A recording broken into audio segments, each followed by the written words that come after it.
ഒരുവനെയെങ്കിലും ഉപേക്ഷിച്ചതായി ലോകത്തിൽ കേട്ടിട്ടില്ല എന്ന് നീ ഓർക്കണമേ.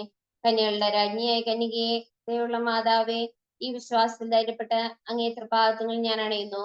നെടുവേർപ്പെട്ട് കണ്ണുനീർ ചിന്തി പാപിയായ ഞാൻ നിന്റെ ദയാധിക്യത്തെ കാത്തുകൊണ്ട് അങ്ങേ സന്നിധിയിൽ നിൽക്കുന്നു. അവതസ്വനത്തിന് മാതാവേ, എന്റെ അപേക്ഷയെ ഉപേക്ഷിക്കാതെ ദയാപൂർവം കേട്ടല്ലണമേ. ആമേൻ. മിസ്സിയോ മധ്യസ്ഥ പ്രാർത്ഥന. സ്നേഹപിതാവായ ദൈവമേ, അങ്ങയുടെ പ്രിയപുത്രനായ ഈശോ മിശിഹ ഞങ്ങൾക്ക് നേടിത്തന്ന രക്ഷയുടെ സ്വാതന്ത്ര്യവും ദൈവരാജ്യാനുഭവവും മറ്റുള്ളവരുമായി പങ്കുവയ്ക്കുവാൻ ഞങ്ങളെ തിരഞ്ഞെടുത്തതിനെ ഓർത്ത് അങ്ങേക്ക് ഞങ്ങൾ നന്ദി പറയുന്നു. ലോകമെമ്പാടുമുള്ള മിസ്സിയോ കുടുംബാംഗങ്ങളെയും എല്ലാ ഉപകാരികളെയും ആത്മീയ വരങ്ങളാലും ഭൗതിക നന്മകളാലും നിറയ്ക്കണമെന്ന് ഞങ്ങൾ പ്രാർത്ഥിക്കുന്നു. മിസ്സിയോ ടീം നയിക്കുന്ന വിവിധ കോഴ്സുകളെയും ജീവകാരുണ്യ പ്രവർത്തനങ്ങളെയും അവിടുന്ന് ആശീർവദിക്കണമേ. സഭയുടെ ഏക ദൗത്യമായ സുവിശേഷ പ്രഘോഷണം ഹൃദയത്തിലേറുന്ന തീക്ഷ്ണമതികളായ ധാരാളം മിഷണറിമാരെ ഒരുക്കുവാൻ മിസ്സിയോ ടീമിനെ സഹായിക്കണമേ. നിത്യം പിതാവും പുത്രനും പരിശുദ്ധാത്മാവുമായ സർവേശ്വര. ആമേൻ. സ്വർഗസ്നായ ഞങ്ങളുടെ പിതാവേ, അങ്ങയുടെ നാമം പൂജിതമാകണമേ. അങ്ങയുടെ രാജ്യം വരണമേ. അങ്ങയുടെ തിരുമനസ് സ്വർഗത്തിലെ പോലെ ഭൂമിയിലുമാകണമേ. ആഹാരം ഞങ്ങൾക്ക് തരണമേ. ഞങ്ങളോട് തെറ്റ് ചെയ്തവരോട് ഞങ്ങൾ ക്ഷമിച്ചിരിക്കുന്നത് പോലെ ഞങ്ങളുടെ തെറ്റുകൾ ഞങ്ങളോട് ക്ഷമിക്കണമേ. ഞങ്ങൾ പ്രലോഭനത്തിൽ വീഴാനിടയാകരുതേ. ദുഷ്ടാരൂപ്യത്തിൽ ഞങ്ങളെ രക്ഷകൊള്ളണമേ. നന്മ നിറഞ്ഞ മറിയമേ, സുസ്തി, കർത്താവ് അങ്ങയുടെ കൂടെ സ്ത്രീകളിൽ അങ്ങ് അനുഗ്രഹിക്കപ്പെട്ടവളാകുന്നു. അങ്ങയുടെ ഉദരത്തിന് ഫലമായി ഈശോ അനുഗ്രഹിക്കപ്പെട്ടവനാകുന്നു. പരിശുദ്ധ മറിയമേ, തമ്പുരാന്റെ അമ്മേ, പാപികളായ ഞങ്ങൾക്ക് വേണ്ടി ഇപ്പോഴും ഞങ്ങളുടെ മരണസമയത്തും തമ്പുരാനോട് അപേക്ഷിച്ചുകൊള്ളണമേ. പിതാവിനും പുത്രനും പരിശുദ്ധാത്മാവിനും സ്തുതി. ആദ്യമേ പോലെ ഇപ്പോഴും എപ്പോഴും എന്നേക്കും. ആമേൻ.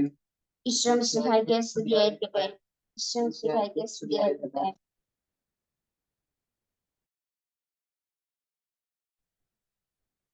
നീ കർത്താവാണെന്നും നീ ദൈവമാണെന്നും ഞാൻ വിശ്വസിക്കുന്നു, ഞാൻ പ്രഖ്യാപിക്കുന്നു. യേശുവേ രക്ഷകാ, കർത്താവേ നാഥനേ. യേശുവേ രക്ഷകാ,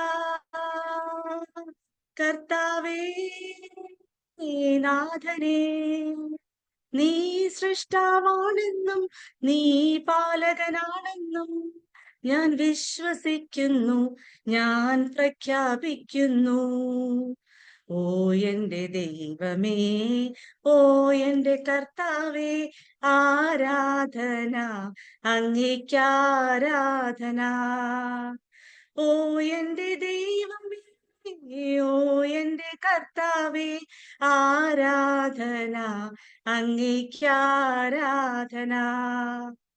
നീ അധിപതിയാണെന്നും നീ ഉടയവനാണെന്നും ഞാൻ വിശ്വസിക്കുന്നു, ഞാൻ പ്രഖ്യാപിക്കുന്നു. ഓ എന്റെ ദൈവമേ, ഓ എന്റെ കർത്താവേ, ആരാധന അങ്ങേക്കാരാധന. ഓ എന്റെ ദൈവമേ, ഓ എന്റെ കർത്താവേ, ആരാധന അങ്ങേക്കാരാധന. നീ കർത്താവാണെന്നും നീ ദൈവമാണെന്നും ഞാൻ വിശ്വസിക്കുന്നു, ഞാൻ പ്രഖ്യാപിക്കുന്നു. യേശുവേ രക്ഷകാ, കർത്താവേ നാഥനേ. യേശുവേ രക്ഷകാ, കർത്താവേ നാഥനേ. നീ കർത്താവാണെന്നും നീ ദൈവമാണെന്നും ഞാൻ വിശ്വസിക്കുന്നു, ഞാൻ പ്രഖ്യാപിക്കുന്നു. വിശുദ്ധ പൗലോസ് അപ്പോസ്തലൻ റോമാക്കാർക്ക് എഴുതിയ ലേഖനം 10-ാം അധ്യായം 9 മുതൽ 13 വരെയുള്ള തിരുവചനം. ആകയാൽ യേശു കർത്താവാണെന്ന് അധരം കൊണ്ട് ഏറ്റുപറയുകയും ദൈവം അവനെ മരിച്ചവരിൽ നിന്ന് ഉയർപ്പിച്ചു എന്ന് ഹൃദയത്തിൽ വിശ്വസിക്കുകയും ചെയ്താൽ നീ രക്ഷ പ്രാപിക്കും. എന്തുകൊണ്ടെന്നാൽ മനുഷ്യൻ ഹൃദയം കൊണ്ട് വിശ്വസിക്കുകയും തന്മൂലം നീതീകരിക്കപ്പെടുകയും ചെയ്യുന്നു. അവൻ അധരം കൊണ്ട് ഏറ്റുപറയുകയും തന്മൂലം രക്ഷ പ്രാപിക്കുകയും ചെയ്യുന്നു. അവനിൽ വിശ്വസിക്കുന്ന ഒരുവനും ലജ്ജിക്കേണ്ടി വരികയില്ല എന്നാണല്ലോ വിശുദ്ധ ഗ്രന്ഥം പറയുന്നത്. യഹൂദനും ഗ്രീക്കുകാരനും തമ്മിൽ വ്യത്യാസമില്ല. ഒരുവൻ തന്നെയാണ് എല്ലാവരുടെയും കർത്താവ്. തന്നെ വിളിച്ചപേക്ഷിക്കുന്ന എല്ലാവരുടെയും മേൽ അവിടുന്ന് തന്റെ സമ്പത്ത് വർഷിക്കുന്നു. എന്തെന്നാൽ കർത്താവിന്റെ നാമം വിളിച്ചപേക്ഷിക്കുന്ന എല്ലാവരും രക്ഷ പ്രാപിക്കും. കർത്താവിന്റെ വചനം. ദൈവത്തിനു നന്ദി. ഒരു നിമിഷം നമുക്ക് പ്രാർത്ഥിക്കാം. പിതാവിനും പുത്രന്റെയും പരിശുദ്ധാത്മാവിന്റെയും നാമത്തിൽ ആമേൻ. കർത്താവായ യേശുവിൽ വിശ്വസിക്കുക, നീയും നിന്റെ കുടുംബവും രക്ഷ പ്രാപിക്കും. ആകയാൽ വിശ്വാസം കേൾവിയിൽ നിന്നും, കേൾവി ക്രിസ്തുവിനെ പറ്റിയുള്ള പ്രസംഗത്തിൽ നിന്നുമാണ്. സ്നേഹപിതാവായ ദൈവമേ, ഞങ്ങൾ അങ്ങയെ ആരാധിക്കുകയും സ്തുതിക്കുകയും മഹത്വപ്പെടുത്തുകയും ചെയ്യുന്നു. ലോകത്തിന്റെ വിവിധ കോണുകളിലിരുന്ന് നമ്മെ ഓരോരുത്തരെയും ഈ ഓൺലൈൻ പ്ലാറ്റ്ഫോമിലൂടെ ഒന്നിച്ചു കൂടുവാൻ അങ്ങ് അനുവദിച്ച നല്ല നിമിഷങ്ങളെ ഓർത്ത് അങ്ങേക്ക് നന്ദി പറയുന്നു. സ്വർഗീയ പിതാവേ, മിസ്സിയോ കൂട്ടായ്മയും ഇതിലെ എല്ലാ അംഗങ്ങളെയും അങ്ങേ തൃക്കരങ്ങളിൽ സമർപ്പിക്കുന്നു. അവിടുത്തെ പരിശുദ്ധാത്മാവിനാൽ ഞങ്ങളെ ഓരോരുത്തരെയും നിറയ്ക്കണമേ. മിസ്സിയോ കുടുംബത്തിന്റെ രക്ഷാധികാരിയായ അഭിവന്ദ്യ ജോയ് ആലപ്പാട്ട് പിതാവിനെയും അനിമേറ്റർ അഗസ്റ്റിൻ മുണ്ടിയത്തച്ഛനെയും അങ്ങയുടെ കരങ്ങളിൽ സമർപ്പിക്കുന്നു. കാരുണ്യവാനായ ദൈവമേ, മിസ്സിയോ കുടുംബത്തിന്റെ എല്ലാമായ ആലീസ് കുട്ടി ചേച്ചിയെയും ടോമിച്ചൻ ചേട്ടനെയും തോമസ് ചേട്ടനെയും ക്ലീറ്റസ് ചേട്ടനെയും മറ്റെല്ലാ റിസോഴ്സ് ടീം അംഗങ്ങളെയും എല്ലാ കോർഡിനേറ്റേഴ്സിനെയും എല്ലാ മെന്റേഴ്സിനെയും ഏറെ പ്രത്യേകിച്ച് ഇന്ന് ഈ മീറ്റിംഗിൽ പങ്കെടുക്കുന്ന ഓരോരുത്തരെയും സമർപ്പിച്ച് പ്രാർത്ഥിക്കുകയാണ് നാഥ. അവിടുത്തെ തിരുരക്തത്താൽ കഴുകി വിശുദ്ധീകരിക്കണമേ നാഥ. കൂടുതൽ കരുത്തോടെ കൃപയോടെ പ്രവർത്തിക്കാനുള്ള അനുഗ്രഹം ഇവർക്ക് ഓരോരുത്തർക്കും നൽകണമേ നാഥ. സ്നേഹനാഥ, ഇന്ന് ഈ കൂട്ടായ്മയിൽ വിവിധ ഉത്തരവാദിത്തങ്ങൾ ഏറ്റെടുത്ത് ഈ മീറ്റിംഗ് മനോഹരമാക്കാൻ അങ്ങ് തിരഞ്ഞെടുത്തവരെ അനുഗ്രഹിക്കണമേ. യേശു കർത്താവാണെന്ന് അധരം കൊണ്ട് ഏറ്റുപറയുകയും ദൈവം അവനെ മരിച്ചവരിൽ നിന്ന് ഉയർപ്പിച്ചു എന്ന് ഹൃദയത്തിൽ വിശ്വസിക്കുകയും ചെയ്ത് രക്ഷ പ്രാപിപ്പാൻ ഞങ്ങൾക്ക് സാധിക്കണമേ. പരിശുദ്ധാത്മേ മാതാവേ, അങ്ങേ മാധ്യസ്ഥം ഞങ്ങളെ യാചിക്കുന്നു. അങ്ങേ നീലങ്കിക്കുള്ളിൽ പൊതിഞ്ഞ് ഈ മിസ്സിയോ കുടുംബത്തെ സംരക്ഷിക്കണമേ. ആമേൻ. പിതാവിന്റെയും പുത്രന്റെയും പരിശുദ്ധാത്മാവിന്റെയും നാമത്തിൽ ആമേൻ.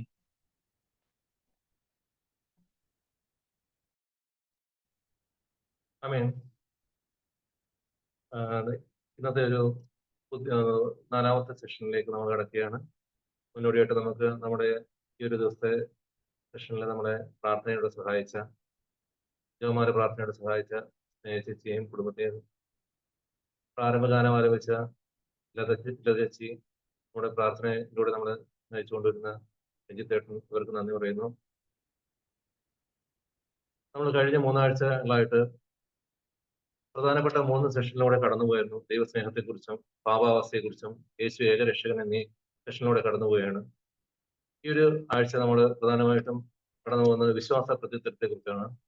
വിശ്വാസ പ്രത്യുത്തരം എന്നത് എന്താണ് എന്ന് ചർച്ച ചെയ്യുമ്പോൾ, ഒരു മുൻവിധിയും കൂടാതെ യേശു എനിക്കായി ജനിച്ച് മരിച്ച് ഉദ്ധാനം ചെയ്ത് എനിക്ക് വേണ്ടിയുള്ള രക്ഷ, വളരെ വ്യക്തിപരമായ എന്റെ രക്ഷ എന്നോ സാധ്യമാക്കി കഴിഞ്ഞു എന്ന് വിശ്വസിക്കുന്നു. ആ വിശ്വാസത്തെക്കുറിച്ച് റോമാലേഖനം 10:10 പ്രകാരം പറയുന്നു: എന്തുകൊണ്ടെന്നാൽ മനുഷ്യൻ ഹൃദയം കൊണ്ട് വിശ്വസിക്കുകയും തന്മൂലം നീതീകരിക്കപ്പെടുകയും ചെയ്യുന്നു. അവൻ അധരം കൊണ്ട് ഏറ്റുപറയുകയും തന്മൂലം രക്ഷ പ്രാപിക്കുകയും ചെയ്യുന്നു. ഇന്നത്തെ ഈ ഒരു സെഷനിലേക്ക് കടന്നു പോകുമ്പോൾ നമുക്ക് അനുഗ്രഹ പ്രഭാഷണത്തിനായി എത്തുന്നത് മാർ പ്രിൻസ് പിതാവാണ്. ഒരു മിഷണറി കൂടിയായിരിക്കുന്ന പിതാവിനെയും നമുക്ക് അതിന്റെ പ്രേരണ എത്തുന്ന ക്ലോസിംഗ് പ്രേരണ എത്തുന്ന മനോജനെയും നമ്മുടെ വൈൻഡർ സെഷനിലേക്ക് എത്തുന്ന നമ്മുടെ ആര്യ സുജാന്റെയും ഏറെ ഹൃദ്യമായി സ്വാഗതം ചെയ്യുന്നു. അതോടൊപ്പം തന്നെ ഈ സെഷന്റെ വിവിധ ഘട്ടങ്ങളിൽ പ്രൊക്ലമേഷൻ നടത്തുന്ന ജെസ്സി ചേച്ചി, ടെസ്റ്റിമോണി ഷെയർ ചെയ്യുന്ന ബീന മാത്യു ചേച്ചി, സ്ലൈഡ് പ്രസന്റേഷൻ നടത്തുന്ന ക്ലീറ്റസ് ചേട്ടൻ, ഇവരെയും ഏറെ ഹൃദ്യമായി സ്വാഗതം ചെയ്യുന്നു. അതോടൊപ്പം തന്നെ ഇതിൽ പങ്കാളികളാകുന്ന ഓരോ വ്യക്തികളെയും മിസ്സിയുടെ ഈ ഒരു സെഷനിലൂടെ കടന്നു പോകുന്ന എല്ലാവരെയും ഹൃദ്യമായി സ്വാഗതം ചെയ്യുന്നു. അതോടൊപ്പം പ്രൊക്ലമേഷൻ ചെയ്യുന്നതിനായിട്ട് ജെസ്സി ചേച്ചിയെ ക്ഷണിച്ചുകൊള്ളുന്നു.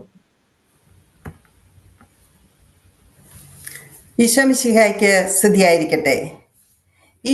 ഈശോയിൽ ഏറ്റവും സ്നേഹിക്കപ്പെടുന്ന എൻ്റെ പ്രിയപ്പെട്ട സഹോദരങ്ങളെ, മനുഷ്യകുലത്തിന്റെ രക്ഷയ്ക്കായി ത്രിത്വൈക ദൈവം ചെയ്യേണ്ടതെല്ലാം ചെയ്തു കഴിഞ്ഞു. നമ്മുടെ പ്രത്യുത്തരത്തിനായി സ്വർഗം കാത്തിരിക്കുന്നു. ആദ്യ മാതാപിതാക്കളെ തന്റെ ചായയും ശ്വാസവും നൽകി കൂടെ നിർത്തിയിട്ടും അവർ പാപം ചെയ്ത് ദൈവത്തിൽ നിന്ന് അകന്നിട്ടും അവരെ വെറും കൈയോടെ പർദീസിൽ നിന്നും പുറത്താക്കുകയല്ല ദൈവം ചെയ്തത്. ഒരു രക്ഷകനെ അവിടുന്ന് അവർക്ക് വാഗ്ദാനം നൽകിക്കൊണ്ട് ഒരു സഹൃദയ വലയം രൂപപ്പെടുത്തി നമ്മെ ക്ഷണിക്കുകയാണ് ദൈവം ചെയ്തത്.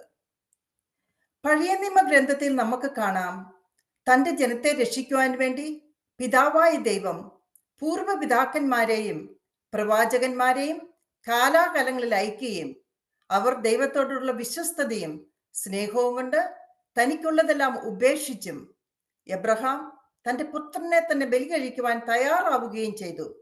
ഇത് അവരുടെ ദൈവത്തോടുള്ള സ്നേഹത്തിന്റെ തികവിൽ നിന്നുള്ള വിശ്വാസ പ്രത്യുത്തരങ്ങളായിരുന്നു. പ്രിയമുള്ളവരെ, പാപത്തിന്റെ ഏത് പാതാള കുഴിയിലേക്ക് അധംപതിച്ചു പോയവർക്കും പുണ്യതീർത്ഥങ്ങളിൽ സ്നാനം ചെയ്ത് മടങ്ങി വരാൻ കഴിയും. മടങ്ങി വരുന്നവനെ കിരീടമണിയിച്ച് സിംഹാസനത്തിൽ ഇരുത്തുന്ന ഒരു ദൈവത്തെ ബൈബിൾ മാത്രമാണ് പരിചയപ്പെടുത്തിയിട്ടുള്ളത്.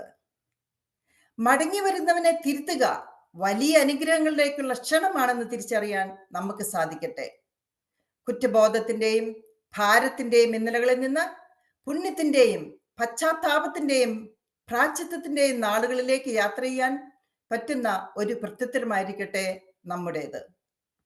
ജീവിതത്തിലെ ദുഃഖപൂർണമെന്നോ നിരാശാജനകമെന്നോ വേദനാജനകമെന്നോ ഒക്കെ തോന്നാവുന്ന നൂറുകണക്കിന് അനുഭവങ്ങളെ ഒരാൾ നിർമ്മലമായ ഒരു ദൈവിക ചിന്ത കൊണ്ട് ജ്ഞാനസ്നാനം ചെയ്തെടുത്തുകൊണ്ട് പ്രത്യുത്തരിക്കുകയാണ്. എല്ലാ ദുരനുഭവങ്ങൾക്ക് പിന്നിലും എല്ലാ നല്ല അനുഭവങ്ങൾക്ക് പിന്നിലും ദൈവം തന്നെയാണ് എന്ന തിരിച്ചറിവ്, ജീവിതത്തിൽ സംഭവിക്കുന്ന എല്ലാ അനുഭവങ്ങളുടെയും പിന്നിൽ ദൈവത്തെ കാണാൻ കഴിഞ്ഞാൽ കുറെ കൂടി സംയമനവും സമചിത്തതയും അവധാനതയും നന്മയും നമുക്ക് കൈവരും. പൂർവ്വപിതാവിനെ പോലെ നമുക്കും നമ്മുടെ പ്രതിസന്ധികളിലും ദുഃഖങ്ങളിലും സന്തോഷങ്ങളിലും ദൈവത്തിൽ വിശ്വസിച്ച് പ്രത്യുത്തരിക്കാൻ സാധിക്കട്ടെ. എന്താണ് വിശ്വാസം? CCC 142 പറയുന്നു, അദൃശ്യനായ ദൈവം വെളിപാടിലൂടെ തന്റെ സ്നേഹത്തിന്റെ തികവിൽ നിന്ന് മനുഷ്യരോട് സ്വമിത്രങ്ങളോട് എന്ന പോലെ സംഭാഷിക്കുന്നു. തന്റെ സൗഹൃദ വലയത്തിലേക്ക് അവരെ ക്ഷണിക്കേണ്ടതിനും സ്വീകരിക്കേണ്ടതിനുമായി അവിടുന്ന് അവർക്കിടയിൽ ചരിക്കുന്നു. ഈ ക്ഷണത്തിന് മനുഷ്യൻ നൽകുന്ന സമുചിതമായ പ്രത്യുത്തരമാണ് വിശ്വാസം. കാലാകാലങ്ങളിൽ ദൈവം വെളിപ്പെടുത്തിയ സത്യങ്ങളോടുള്ള മനുഷ്യന്റെ ഭാവാത്മകവും സ്വതന്ത്രവുമായ പ്രത്യുത്തരമാണ് വിശ്വാസം. സുവിശേഷത്തിലെ സൂർണവാക്യം എന്ന് വിശേഷിപ്പിക്കാവുന്ന വാക്യം എഫേസോസ് അധ്യായം 3 വാക്യം 17 പറയുന്നു, വിശ്വാസം വഴി ക്രിസ്തു നിങ്ങളുടെ ഹൃദയങ്ങളിൽ വസിക്കണമെന്നും നിങ്ങൾ സ്നേഹത്തിൽ വേര് പാകി അടിയുറയ്ക്കണമെന്നും ഞാൻ പ്രാർത്ഥിക്കുന്നു. എന്തെന്നാൽ അവനിൽ വിശ്വസിക്കുന്ന ഏവനും നശിച്ചു പോകാതെ നിത്യജീവൻ പ്രാപിക്കുന്നതിന് വേണ്ടി തന്റെ ഏകജാതനെ നൽകാൻ തക്കവിധം ദൈവം ലോകത്തെ അത്രമാത്രം സ്നേഹിച്ചു. നമുക്കറിയാം, പരിശുദ്ധ കന്യാമറിയം സ്വർഗീയ വെളിപാടുകളോട് പ്രത്യുത്തരിച്ചത്, ഇതാ കർത്താവിന്റെ ദാസി നിന്റെ വാക്കിനിൽ നിറവേറട്ടെ എന്ന് പറഞ്ഞുകൊണ്ടാണ്. ശിമിയോൻ ഉണ്ണീശോയെ തന്റെ കൈകളിൽ എടുത്തുകൊണ്ട് പ്രത്യുത്തരിച്ചു, സകല ജനതകൾക്കും വേണ്ടി അങ്ങ് ഒരുക്കിയിരിക്കുന്ന രക്ഷ എന്റെ കണ്ണുകൾ കണ്ടു കഴിഞ്ഞു. ഇപ്പോൾ ഈ ദാസനെ സമാധാനത്തിൽ വിട്ടയക്കണമേ എന്ന്. ഈ രക്ഷയാണ് നമ്മളും സ്വന്തമാക്കേണ്ടത്. അതേ സ്നേഹിതരെ, പാപത്തിലും ബന്ധനത്തിലുമായിരുന്ന നമ്മൾക്ക് ഓരോരുത്തർക്കും വേണ്ടിയും ആദ്യം മുതൽ ഇനി ഈശോയുടെ രണ്ടാം വരവിന് തൊട്ട് മുൻപ് ജനിക്കാനിരിക്കുന്ന കുഞ്ഞിന്റെ വരെ സകല ശാപങ്ങളും പാപങ്ങളും അവൻ ഏറ്റെടുത്ത് കുരിശിൽ 3 ആണികളിൽ മരിച്ച് നമ്മെ ഓരോരുത്തരെയും രക്ഷിച്ചു കഴിഞ്ഞുവെന്ന് ഹൃദയത്തിൽ ഉറച്ചു വിശ്വസിച്ച് അതിനും കൊണ്ട് ഏറ്റു പറയുമ്പോൾ നമുക്ക് ആ രക്ഷ സ്വന്തമാക്കാം. അതാണ് വിശ്വാസ പ്രത്യുത്തരം. ക്രിസ്തുവിലൂടെ വെളിപ്പെടുത്തിയ സത്യങ്ങളോടുള്ള പ്രത്യുത്തരമാണ് നമ്മുടെ ക്രൈസ്തവ ജീവിതം എന്ന് പറയുന്നത്. അതാണ് ക്രിസ്ത്യാനിയുടെ മഹത്വവും. നമ്മുടെ സ്വാതന്ത്ര്യത്തിൽ ഇടപെടാൻ ദൈവം ആഗ്രഹിക്കുന്നില്ല. യോഹന്നാൻ അധ്യായം 3 വാക്യം 16, എന്തെന്നാൽ അവനിൽ വിശ്വസിക്കുന്ന ഏവനും നശിച്ചു പോകാതെ നിത്യജീവൻ പ്രാപിക്കുന്നതിനു വേണ്ടി തന്റെ ഏകജാതനെ നൽകാൻ തക്കവിധം ദൈവം ലോകത്തെ അത്രമാത്രം സ്നേഹിച്ചു. ദൈവപുത്രനായ യേശുക്രിസ്തു കുരിശിൽ മരിച്ച് നമ്മുടെ ശാപവും പാപകടങ്ങളും വീട്ടി നമ്മെ രക്ഷിച്ചു കഴിഞ്ഞതാണെന്നും അവിടുന്ന് ഉയർപ്പിക്കപ്പെട്ടതിനാൽ നാം പൂർണ്ണമായി നീതീകരിക്കപ്പെട്ടവരാണെന്നും നാം ഉറച്ചു വിശ്വസിക്കണം. ദൈവത്തിന്റെ ഭാഗത്തു നിന്നും മനുഷ്യരക്ഷയ്ക്കായി ചെയ്യേണ്ടതെല്ലാം ചെയ്തു കഴിഞ്ഞു. മനുഷ്യന്റെ പ്രത്യുത്തരത്തിനായി സ്വർഗം കാത്തിരിക്കുന്നു. നിന്നെ കൂടാതെ നിന്നെ സൃഷ്ടിച്ച ദൈവത്തിന് നിന്നെ കൂടാതെ നിന്നെ രക്ഷിക്കാൻ സാധ്യമല്ല എന്ന് വിശുദ്ധ അഗസ്തീനോസ് പറയുന്നുണ്ട്. രക്ഷ നേടാൻ തക്ക പ്രത്യുത്തരം നാം കൊടുക്കണം. വിശുദ്ധ പത്രോസ് പറഞ്ഞു, നിങ്ങൾ പശ്ചാത്തപിക്കുവിൻ, പാപമോചനത്തിനായി എല്ലാവരും സ്നാനം സ്വീകരിക്കുവിൻ. പാപത്തെ ജയിച്ചവന്റെ മരണത്തോട് താരാത്മ്യപ്പെടുന്നതാണ് അനുതാപം.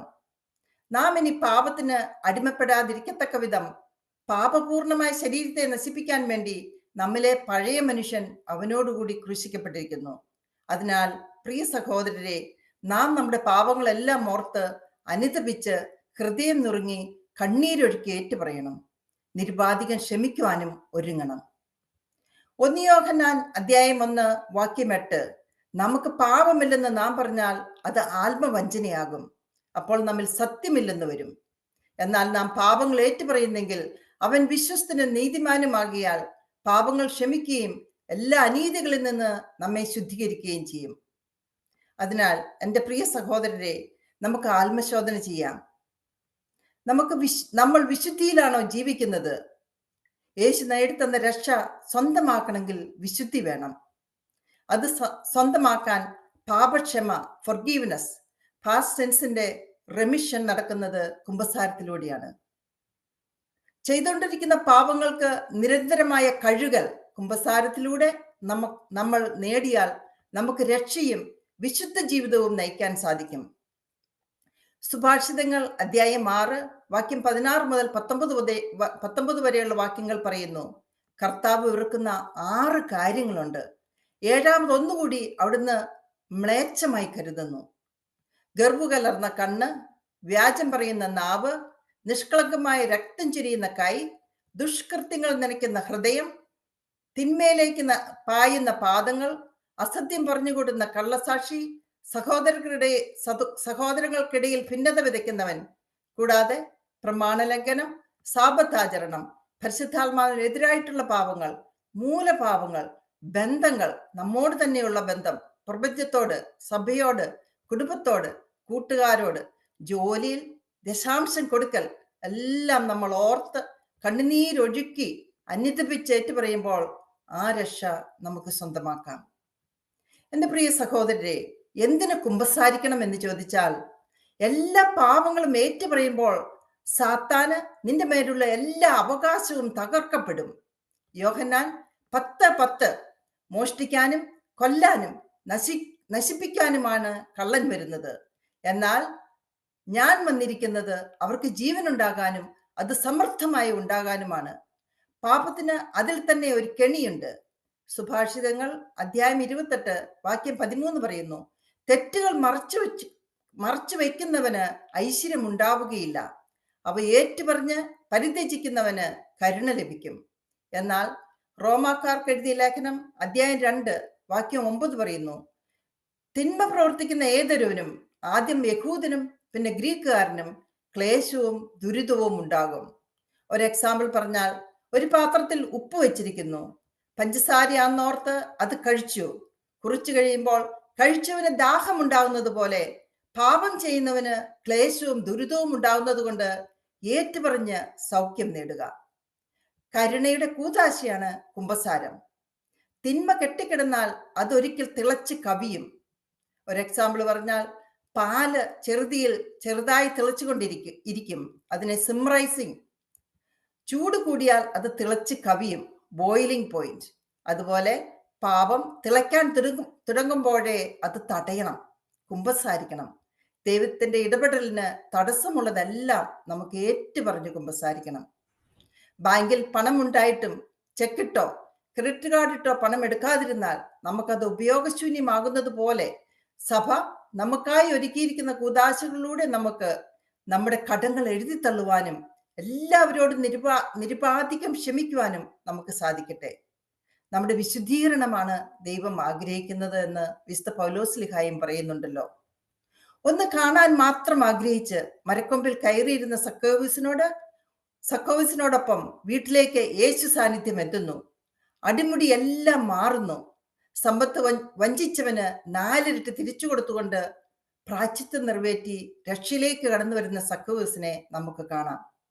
സക്കോവിസിനെ പോലെ നമുക്കും ഒരു നല്ല കുമ്പസാരവും പ്രായശ്ചിത്തവും നിറവേറ്റുവാനും നിരുപാധികം ക്ഷമിക്കുവാനും സാധിക്കട്ടെ. 2 കൊറിന്ത്യസ് അധ്യായം 5 വാക്യങ്ങൾ 17 പറയുന്നു, ക്രിസ്തുവിലായിരിക്കുന്നവൻ പുതിയ സൃഷ്ടിയാണ്, പഴയത് കടന്നുപോയി, ഇതാ പുതിയത് വന്നു കഴിഞ്ഞു. ആമേൻ.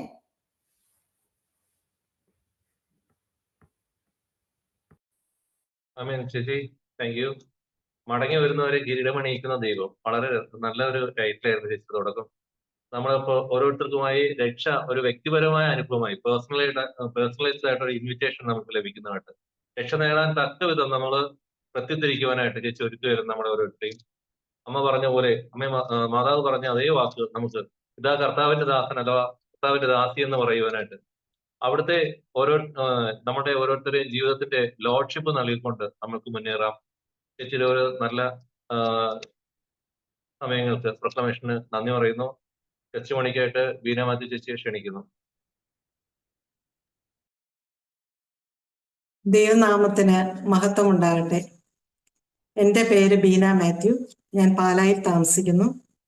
സ്റ്റേറ്റ് ബാങ്ക് ഓഫ് ഇന്ത്യയിൽ ഡെപ്യൂട്ടി മാനേജർ ആയിരുന്നു. 2023 റിട്ടയറായി. എൻ്റെ ഭർത്താവ് കാത്തലിക് സ്റ്റേറ്റ് ബാങ്കിലായിരുന്നു. ഞങ്ങൾക്ക് 3 മക്കൾ, Ritty, Ouseppachan, Reenu. Johnichan Saint Thomas prayer ഗ്രൂപ്പിന്റെ നേതൃത്വ നിരയിലൊക്കെ ഉണ്ട്. ആത്മീയ ജീവിതത്തിനും ആത്മീയ കാര്യങ്ങൾക്കുമൊക്കെ 1-ാം സ്ഥാനം കൊടുത്ത് ജീവിക്കുന്നു. എല്ലാ ദിവസവും പള്ളിയിൽ പോകുന്നുണ്ട്. എന്നാൽ ഞാൻ വെറും ഒരു ഞായറാഴ്ച ക്രിസ്ത്യാനി മാത്രമായിരുന്നു. ജീവിതത്തിലെ ഉത്തരവാദിത്തങ്ങൾ നിറവേറ്റി, എന്നാൽ സ്വല്പം വ്യഗ്രതയോടെ നിറവേറ്റിയിരുന്നു. ഭർത്താവിൻ്റെയും മക്കളുടെയൊക്കെ കാര്യങ്ങൾ നന്നായി നോക്കി. എന്നാൽ ആത്മീയ കാര്യങ്ങൾ നോക്കുമ്പോൾ വലിയ അനുഭവങ്ങളൊന്നുമില്ല. ഇങ്ങനെ പേരിന് ചെയ്തു പോന്നിരിക്കുന്നു. സുവിശേഷത്തിലെ മത്തായെ പോലെയായിരുന്നു എൻ്റെ ജീവിതം. ഉത്കണ്ഠകളാലും വ്യഗ്രതകളാലും പെട്ടുഴലുകയായിരുന്നു. ഇങ്ങനെ ജീവിതം ശാന്തമായി മുന്നോട്ട് പോകുമ്പോൾ എനിക്ക് പിടിപെട്ട ഒരു മാരക രോഗത്തെക്കുറിച്ചാണ് ഞാൻ നിങ്ങളോട് പറയുവാൻ ആയിരിക്കുക. ഈശോയുടെ കുരിശിലെ ബലിയും തിരുരക്തവുമെല്ലാം എൻ്റെ ജീവിതത്തിൽ എങ്ങനെ അന്വർത്ഥമായി, സഹനങ്ങൾ എത്ര അനുഗ്രഹങ്ങളായി മാറി എന്നതാണ് എനിക്ക് നിങ്ങളോട് പറയുവാനുള്ളത്. ഈശോ എന്നിൽ പ്രവർത്തിച്ച ഒരു അത്ഭുത രോഗസൗഖ്യത്തെക്കുറിച്ച് ഞാൻ നിങ്ങളോട് പറയുവാൻ ആഗ്രഹിക്കുന്നു. പ്രിയപ്പെട്ട സഹോദരരെ, 2012 ക്രിസ്മസ് എൻ്റെ മൂത്ത മകളുടെ കല്യാണം കഴിഞ്ഞിട്ടുള്ള ആദ്യത്തെ ക്രിസ്മസ് ആയിരുന്നു. മകനും മരുമകളും വിരുന്നിന് വരും. ഡിസംബർ 24 തിങ്കളാഴ്ച ലീവ് എടുക്കാൻ സാധിക്കാതെ ഡിസംബർ 23 ഞായറാഴ്ച തന്നെ ഞാൻ പണികളൊക്കെ തുടങ്ങുവാൻ ആരംഭിച്ചു. എന്നാൽ എന്തെന്നില്ലാത്ത ക്ഷീണവും തളർച്ചയും അന്ന് എനിക്ക് അനുഭവപ്പെട്ടു. ഇരുന്നും കിടന്നും എല്ലാം ഞാൻ ഒരുവിധം വൈകുന്നേരത്തേക്ക് പണികൾ ഒതുക്കി. ഈ ക്ഷീണത്തിന്റെ കാരണം എന്താണെന്ന് അറിയാനായിട്ട് ഞങ്ങൾ സാധാരണ കാണുന്ന ഡോക്ടറെ പോയി കണ്ടു. ഡോക്ടർ ബ്ലഡ് ടെസ്റ്റിനെ കുറിച്ചു. റിസൾട്ട് വന്നപ്പോൾ ഹീമോഗ്ലോബിൻ 14 വേണ്ടടുത്ത് വെറും 7 മാത്രമായിരുന്നു. നിങ്ങൾ കൂടുതൽ ചെക്കപ്പുകൾ നടത്തണമെന്നും ബ്ലഡ് 2 ദിവസം കയറ്റണമെന്നും ആവശ്യപ്പെട്ടു. അതനുസരിച്ച് ഞങ്ങൾ കോട്ടയം മെഡിക്കൽ കോളേജിലേക്കും കാരിത്താസിലേക്കും പരിശോധനകൾ മാറ്റി. സ്കാനിങ്ങിന്റെയും കൊളോണോസ്കോപ്പിയുടെയും റിസൾട്ടുകൾ ഞങ്ങളെ ആകെ തളർത്തുന്നതായിരുന്നു. എനിക്ക് ക്യാൻസർ രോഗമാണ്, അതും സ്റ്റേജ് 4 ക്യാൻസർ. എൻ്റെ ആമാശയത്തിൽ പ്രൈമറിയായി വന്ന് ലിവറിലേക്ക് സെക്കൻഡറി ആയി പടർന്ന് സ്റ്റേജ് 4 ആയി മാറിയ അവസ്ഥ. ഡോക്ടർമാർ പറഞ്ഞത് ഏറിയാൽ 5-6 മാസം മാത്രം ആയുസുള്ളൂ എന്നാണ്. എൻ്റെ അനിയത്തി ഡോക്ടറും എൻ്റെ കസിൻ ഡോക്ടറും എല്ലാം പറഞ്ഞു, ബീനായെ വെറുതെ കീമോ എടുത്ത് ബുദ്ധിമുട്ടിക്കണോ, ഇനിയുള്ള കുറച്ചു കാലം സുഖമായി ജീവിക്കാൻ അനുവദിക്കരുതോ ഇല്ലെന്ന്. ഇതൊന്നും ഞാൻ അറിയുന്നില്ലായിരുന്നു. എനിക്ക് ഈ മാരകരോഗം പിടിപെട്ടത് എൻ്റെ കുടുംബത്തെ വളരെ ദുഃഖത്തിലാഴ്ത്തി. എന്നാൽ ഞങ്ങൾ ഒട്ടും നിരാശരായില്ല. പിറ്റേ ദിവസം കോട്ടയത്തൊരു പോട്ടക്കാരുടെ കൺവെൻഷൻ നടക്കുന്നുണ്ടായിരുന്നു. ആ ക്ഷീണിതമായ അവസ്ഥയിൽ പോലും ഞാൻ 2 ദിവസം കൺവെൻഷന് പങ്കെടുത്തു. പിന്നെ ധ്യാനങ്ങളൊക്കെ കൂടിയിരുന്നു. ആത്മാർത്ഥമായി കുമ്പസാര ഉദാശ സ്വീകരിക്കുന്നതിനാലാണ് ധ്യാന കേന്ദ്രങ്ങളിലും മറ്റും രോഗസൗഖ്യങ്ങൾ ഉണ്ടാകുന്നതെന്ന് നമ്മിൽ പലരും അറിയുന്നില്ല. എനിക്ക് ധ്യാനാവസരങ്ങളൊക്കെ നന്നായിട്ട് കുമ്പസാരിക്കുവാൻ സാധിച്ചു. അതാണ് നമ്മുടെ വിശ്വാസ പ്രത്യുത്തരവും. പ്രഭാഷകൻ 38:10 പറയുന്നു, മകനെ, രോഗം വരുമ്പോൾ ഉദാസീനരാകാതെ ഉണർന്നിന്ന് പ്രാർത്ഥിക്കുക. കർത്താവ് നിന്നെ സുഖപ്പെടുത്തും. വചനം തുടരുന്നു, നീ തെറ്റുകൾ തിരുത്തി നല്ല മാർഗത്തിലേക്ക് തിരിയുക, ഹൃദയത്തിൽ നിന്നും പാപങ്ങൾ കഴുകിക്കളയുക എന്ന്. പിന്നീട് ഞങ്ങൾ RCCയിൽ വിദഗ്ധ ചികിത്സയ്ക്കായി പോയി, തിരുവനന്തപുരം RCCയിൽ. അവിടെയും അവര് ടെസ്റ്റുകളെല്ലാം നടത്തി രോഗം സ്ഥിരീകരിച്ചു. എനിക്ക് ക്യാൻസർ സ്റ്റേജ് 4 തന്നെ. അങ്ങനെ 2013 ജാനുവരിയിൽ ഞങ്ങൾ ചികിത്സകൾ ആരംഭിച്ചു. കർത്താവിൽ ആശ്രയിച്ചുകൊണ്ട് മാത്രമാണ് ഞങ്ങൾ ചികിത്സയ്ക്ക് ഇറങ്ങിയത്. കീമോതെറാപ്പിയുടെ അസ്വസ്ഥതകളും വേദനകളും വളരെയധികം ബുദ്ധിമുട്ടുള്ളതായിരുന്നു. വളരെ വളരെ വലുതായിരുന്നു. ഭക്ഷണമൊന്നും കഴിക്കാൻ മേലാത്ത അവസ്ഥ, എപ്പോഴും ഛർദിയും ഓക്കാനവുമായി വിട്ടുമാറാത്ത അവസ്ഥ. എൻ്റെ കൈകാൽ 10 വിരലുകൾ 20 വിരലുകൾ എപ്പോഴും ബ്ലീഡിങ് ആയിരുന്നു. എപ്പോഴും ബാൻഡേജ് കെട്ടിയായിരുന്നു ഞാൻ നടക്കുന്നത്. എവിടെയെങ്കിലും താങ്ങിയാൽ ബ്ലഡ് ചീറ്റുമായിരുന്നു. മുടിയെല്ലാം പൊഴിഞ്ഞ് കണ്ടാലും കറുത്ത് വിരൂപയായിരുന്നു. നമ്മുടെ അസ്തിത്വം മാറ്റുന്ന രോഗം. നമുക്ക് മറ്റുള്ളവരെ കാണാൻ ബുദ്ധിമുട്ട്, മറ്റുള്ളവർക്ക് നമ്മെ കാണാൻ ബുദ്ധിമുട്ട്. ഇങ്ങനെ തിരുവനന്തപുരത്ത് കീമോ എടുത്തു കഴിഞ്ഞ് പാലായിൽ വന്ന് ഇവിടെയുള്ള ആശുപത്രികളിൽ ദിവസങ്ങളോളം കിടക്കുമായിരുന്നു ക്ഷീണിതയായിട്ട്. ഒരുവിധം നേരെയായി നിവർന്ന് നിൽക്കാറാവുമ്പോഴത്തേന് അടുത്ത കീമോ സ്റ്റാർട്ട് ചെയ്യും. വീണ്ടും തിരുവനന്തപുരത്തിന് യാത്ര, തിരിച്ച് പാലായ്ക്ക് യാത്ര. ഇങ്ങനെ പോകുമ്പോൾ ഈ കീമോ കുറച്ച് നാളൊന്ന് നിർത്തി വെച്ചിട്ട് ഞാൻ അതിസങ്കീർത്തമായ 9 മണിക്കൂർ നീണ്ടുന്ന ഒരു ഓപ്പറേഷന് വിധേയയായി. എൻ്റെ ആമാശയത്തിന്റെ കുറെ ഭാഗവും ലിവറിന്റെ 60% ഒരുമിച്ച് മുറിച്ചു മാറ്റുകയായിരുന്നു. ചിലപ്പോൾ മലവിസർജനത്തിനായിട്ട് സൈഡിൽ ബാഗ് വെക്കേണ്ടി വരുന്ന ഡോക്ടർ പറഞ്ഞിരുന്നു. അതൊന്നും വേണ്ടി വന്നില്ല. ഓരോ ആഴ്ചയിലുള്ള കീമോ ചിലപ്പോൾ ഒരു പമ്പ് കഴുത്തിൽ കെട്ടിത്തൂക്കി നമ്മളെ വീട്ടിലോട്ട് വിടുമായിരുന്നു. 48 മണിക്കൂർ 2 ദിവസം കൊണ്ട് അത് കയറണം. തുള്ളി തുള്ളിയായിട്ട് കയറും. ചിലപ്പോൾ ആശുപത്രിയിൽ IV വെച്ചായിരിക്കാം. ഇങ്ങനെ ഈ അവസരത്തിലെല്ലാം ഈശോയുടെ തിരുമുറിവിൽ നിന്നും ഒഴുകുന്ന തിരക്തം എൻ്റെ ഹൃദയത്തിലേക്കും ശരീരത്തിലേക്കും തുള്ളി തുള്ളിയായിട്ട് കയറുന്നത് ഞാൻ ഭാവന കാണുമായിരുന്നു. ഈശോയുടെ വിശുദ്ധ രക്തം കൊണ്ട് എൻ്റെ അശുദ്ധ രക്തത്തെ കഴുകി ശുദ്ധീകരിക്കണമേ എന്നും ഞാൻ പ്രാർത്ഥിച്ചു പോന്നു. ഒരവസരത്തിൽ പ്ലേറ്റ്ലെറ്റ്സ് കൗണ്ട് 10,000-ൽ താഴെയായി. ഇന്റേണൽ ബ്ലീഡിങ് വരെ സംഭവിക്കാം, മരണം വരെ സംഭവിക്കാം. അതിൽ നിന്നെല്ലാം ദൈവം എന്നെ കാത്തുപോകുന്നു. എൻ്റെ രൂപവും ഭാവവും എല്ലാം കണ്ട് എല്ലാവർക്കും അതിശയമായിരുന്നു. ഞാന് പതിവിൽ വിപരീതമായി വളരെ ഉന്മേഷവതിയും സന്തോഷവതിയുമായിരുന്നു. ഈശോയിലുള്ള തിരക്തത്തിലുള്ള വിശ്വാസമാണ് എനിക്ക് സന്തോഷം പകർന്നു തന്നത്. സങ്കീർത്തനം 118, 17, 18 വാക്യങ്ങൾ പറയുന്നു, കർത്താവ് എന്നെ കഠിനമായി ശിക്ഷിച്ചു, മരണത്തിന് ഏൽപ്പിച്ചില്ല. ഞാൻ മരിക്കയില്ല, ജീവിക്കും. ഞാൻ കർത്താവിന്റെ പ്രവൃത്തികൾ പ്രഘോഷിക്കുമെന്ന്. അതെ, ഈശോയുടെ അത്ഭുത ഈ സൗഖ്യം പ്രഘോഷിക്കാനാണ് എനിക്ക് ഈ മാരകരോഗം തന്നതെന്ന് ഞാൻ വിശ്വസിക്കുന്നു.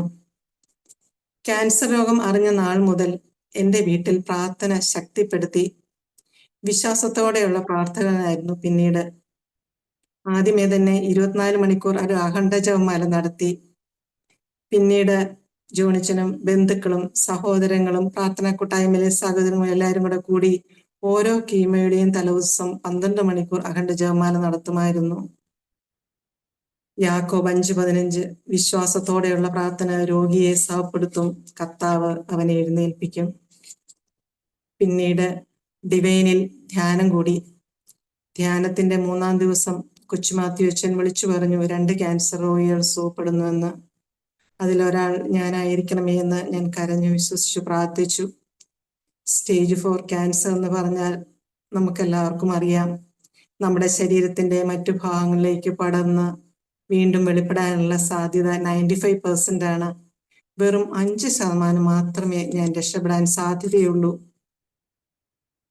ആദ്യം കീമോതെറാപ്പി, പിന്നീട് ഈ 9 മണിക്കൂർ നീണ്ടു നിന്ന ഓപ്പറേഷൻ, വീണ്ടും കീമോ. ഇതെല്ലാം കഴിഞ്ഞ് ഡോക്ടർ ശരീരത്തിന്റെ എവിടെയെങ്കിലും പകർന്നിട്ടുണ്ടോ എന്ന് അറിയാനുള്ള പെറ്റ് സ്കാനിന് നിർദ്ദേശിച്ചു. പെറ്റ് സ്കാൻ ശരീരത്തില് മുഴുവൻ ഉള്ളൊരു സ്കാനാണ്. എല്ലാവരുടെയും വിശ്വാസത്തോടെയുള്ള പ്രാർത്ഥനയും പ്രവൃത്തികളും സുദീർഘമായ ചികിത്സയുടെയും പിൻബലത്തിൽ എല്ലാവരും ആകാംക്ഷയോടെ നിൽക്കുമ്പോൾ ഡോക്ടർ റിസൾട്ട് വെളിപ്പെടുത്തി. ബീനയുടെ ശരീരത്തിൽ ക്യാൻസറിന്റെ രോഗാണുക്കൾ ഒന്നുമില്ല എന്ന്. ബീന ക്യാൻസർ രോഗത്തിൽ നിന്നും പരിപൂർണമായി സുഖപ്പെട്ടുവെന്ന് കർത്താവായ യേശു എന്നെ സുഖപ്പെടുത്തി. കർത്താവായ യേശു ക്രിസ്തുവിൽ വിശ്വസിക്കുക, നീയും നിന്റെ കുടുംബവും രക്ഷ പ്രാപിക്കും. ഈ വചനങ്ങൾ എന്നിൽ ജീവൻ വെക്കുകയായിരുന്നു. ഗനേസറത്ത് നടന്ന അത്ഭുതങ്ങളിൽ നമുക്ക് കാണാം, യേശു ചെന്നിടങ്ങളിൽ കൊണ്ട് കിടത്തപ്പെട്ട രോഗികൾക്ക് മാത്രമാണ് സൗഖ്യം ലഭിച്ചത്, അല്ലാതെ ആ പ്രദേശത്തുള്ള എല്ലാ രോഗികൾക്കുമല്ല. അതുപോലെ ഈശോയുടെ വസ്ത്രത്തിന്റെ വിളിമ്പിലെങ്കിലും തൊട്ടവർക്ക് മാത്രമാണ് സൗഖ്യം ലഭിച്ചത്, തൊടാത്തവർക്കല്ല. തുടർന്ന് 2 ധ്യാനങ്ങൾ ഞാൻ അടുപ്പിച്ചുകൂടി. ഒരാഴ്ച കൂടി കഴിഞ്ഞ് വീട്ടിൽ പോയില്ല. പിറ്റേ ആഴ്ചയും ഒരു കണ്ടിന്യൂസ് ആയിട്ട് കൂടി. വീണ്ടും മെയ് മാസത്തിൽ ഒരു ധ്യാനവും കൂടെ ഞാൻ കൂടി. ഈ ധ്യാനങ്ങളിലൂടെ എല്ലാം വളരെയധികം ആത്മീയാനുഗ്രഹങ്ങളും കുടുംബ സമാധാനവും പ്രാർത്ഥനാ ചൈതന്യവും എനിക്ക് കൈവന്നു. രോഗം വരുന്നതിന് മുമ്പ് വെറും ഒരു ഞായറാഴ്ച ക്രിസ്ത്യാനിയായിരുന്ന ഞാൻ, രോഗം വന്നതിന് ശേഷം എൻ്റെ ജോലിക്കും 1-ാം സ്ഥാനമൊക്കെ ഞാൻ കൊടുത്തിരുന്ന ഞാൻ, ഈ അസുഖം വന്നതിന് ശേഷം കൂടുതൽ സമയം ബൈബിൾ വായനയ്ക്കും ആരാധനയ്ക്കും മധ്യസ്ഥ പ്രാർത്ഥനയ്ക്കുമായി സമയം കണ്ടെത്തുന്നു. എല്ലാ ദിവസവും പള്ളിയിൽ പോയി ഈശോയെ വിശുദ്ധ കുർബാനയിലൂടെ സ്വീകരിക്കുന്നു. ഇന്ന് ക്യാൻസർ രോഗികൾക്ക് വേണ്ടി പ്രാർത്ഥിക്കാനുള്ള തീഷ്ണതയും എനിക്ക് തന്നിട്ടുണ്ട്. സങ്കീർത്തനം 119:71, ദുരിതങ്ങൾ എനിക്ക് ഉപകാരമായി, ചട്ടങ്ങൾ ഞാൻ അഭ്യസിച്ചുവല്ലോ എന്ന്. ഇന്ന് വളരെയധികം പേരുടെ മുമ്പിൽ സാക്ഷ്യം വഹിക്കാനുള്ള കൃപയും എനിക്ക് തന്നിരിക്കുന്നു. എൻ്റെ ഈ അസുഖം എല്ലാ അർത്ഥത്തിലും എൻ്റെ നന്മയ്ക്കായി പരിണമിച്ചിരിക്കുന്നു. സഹനങ്ങൾ എന്തു തന്നെയായാലും നാം നമ്മുടെ നന്മയ്ക്കായി മാറ്റുമെന്ന് വിശ്വസിക്കണം. അവയിലൂടെ വെളിപ്പെടാനുള്ള ആത്മീയ രഹസ്യങ്ങളെ ഓർത്ത്, ദൈവിക പദ്ധതികളെ ഓർത്ത് നാം നന്ദിയുള്ളവരായിരിക്കണം. വഴിതെറ്റിപ്പോയ ആടിനെ ഇടയൻ വടികൊണ്ടടിച്ച് കൂട്ടത്തോട് ചേർത്ത് നിർത്തുന്നു. അടികൊണ്ട് തളർന്ന ആടിനെ ഇടയൻ മാറോടെടുത്ത് ചേർത്ത് ചുടിചുംബനം നൽകുന്നു. ഇവിടെ ശ്രദ്ധിക്കേണ്ടത്, അടിയേറ്റ ആടിനാണ് ഇടയന്റെ മാറിനോട് ചേർന്നിരിക്കാനുള്ള ഭാഗ്യം കിട്ടിയത്. എത്ര രോഗം വന്ന വ്യക്തിയും ഓർക്കേണ്ടത്, ഈ ലോകത്തിലെ ഒരു രോഗത്തിനും ദൈവത്തിന്റെ പദ്ധതികളെ തകർക്കാനാവില്ലെന്നാണ്.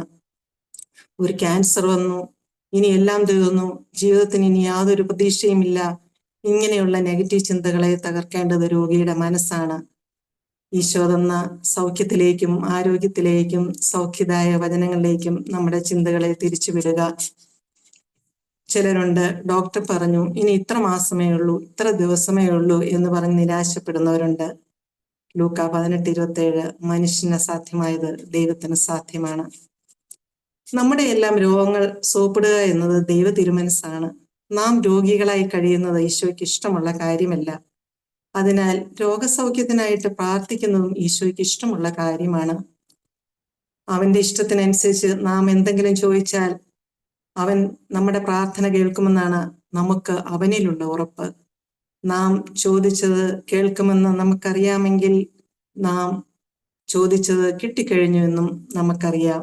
1 യോഹന്നാൻ 5:15.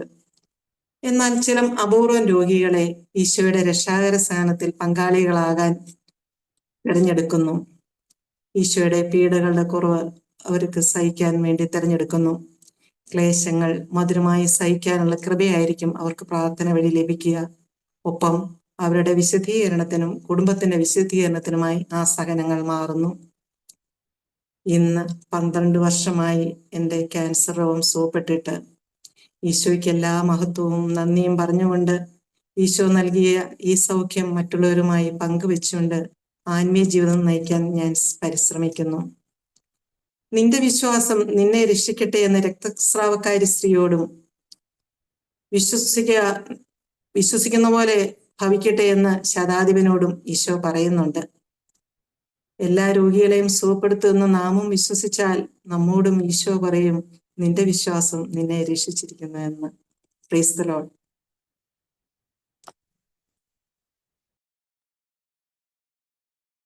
താങ്ക് യു വിനേച്ചി. ശരിക്കും പറഞ്ഞാൽ ഒരു ഞായറാഴ്ച ക്രിസ്ത്യാനിയിൽ നിന്ന് പലപ്പോഴും വ്യഗ്രത കൊണ്ട് നടന്ന ഒരു മാർത്തയിൽ നിന്ന് മറിയത്തിലേക്കുള്ള ഒരു പരിവർത്തനമൊക്കെ ആയിരുന്നു.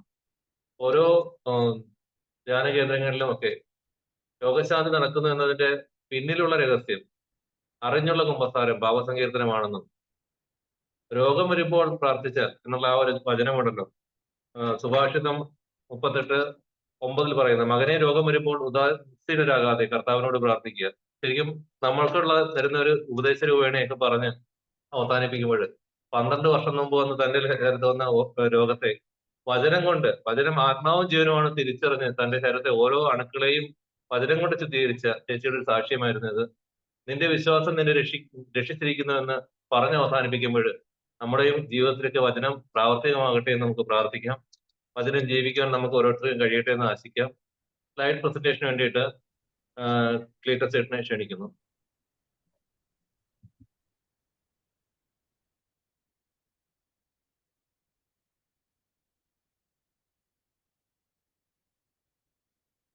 കർത്താവ് ഈശോമിശിഹായ്ക്ക് സ്തുതിയായിരിക്കട്ടെ. യേശുവിൽ ഏറെ സ്നേഹം നിറഞ്ഞ സഹോദരരെ, കഴിഞ്ഞ ഒരാഴ്ച ക്രിസ്തു നമുക്ക് നേടിത്തന്ന ആ രക്ഷയെക്കുറിച്ച് നാം ധ്യാനിക്കുകയായിരുന്നു.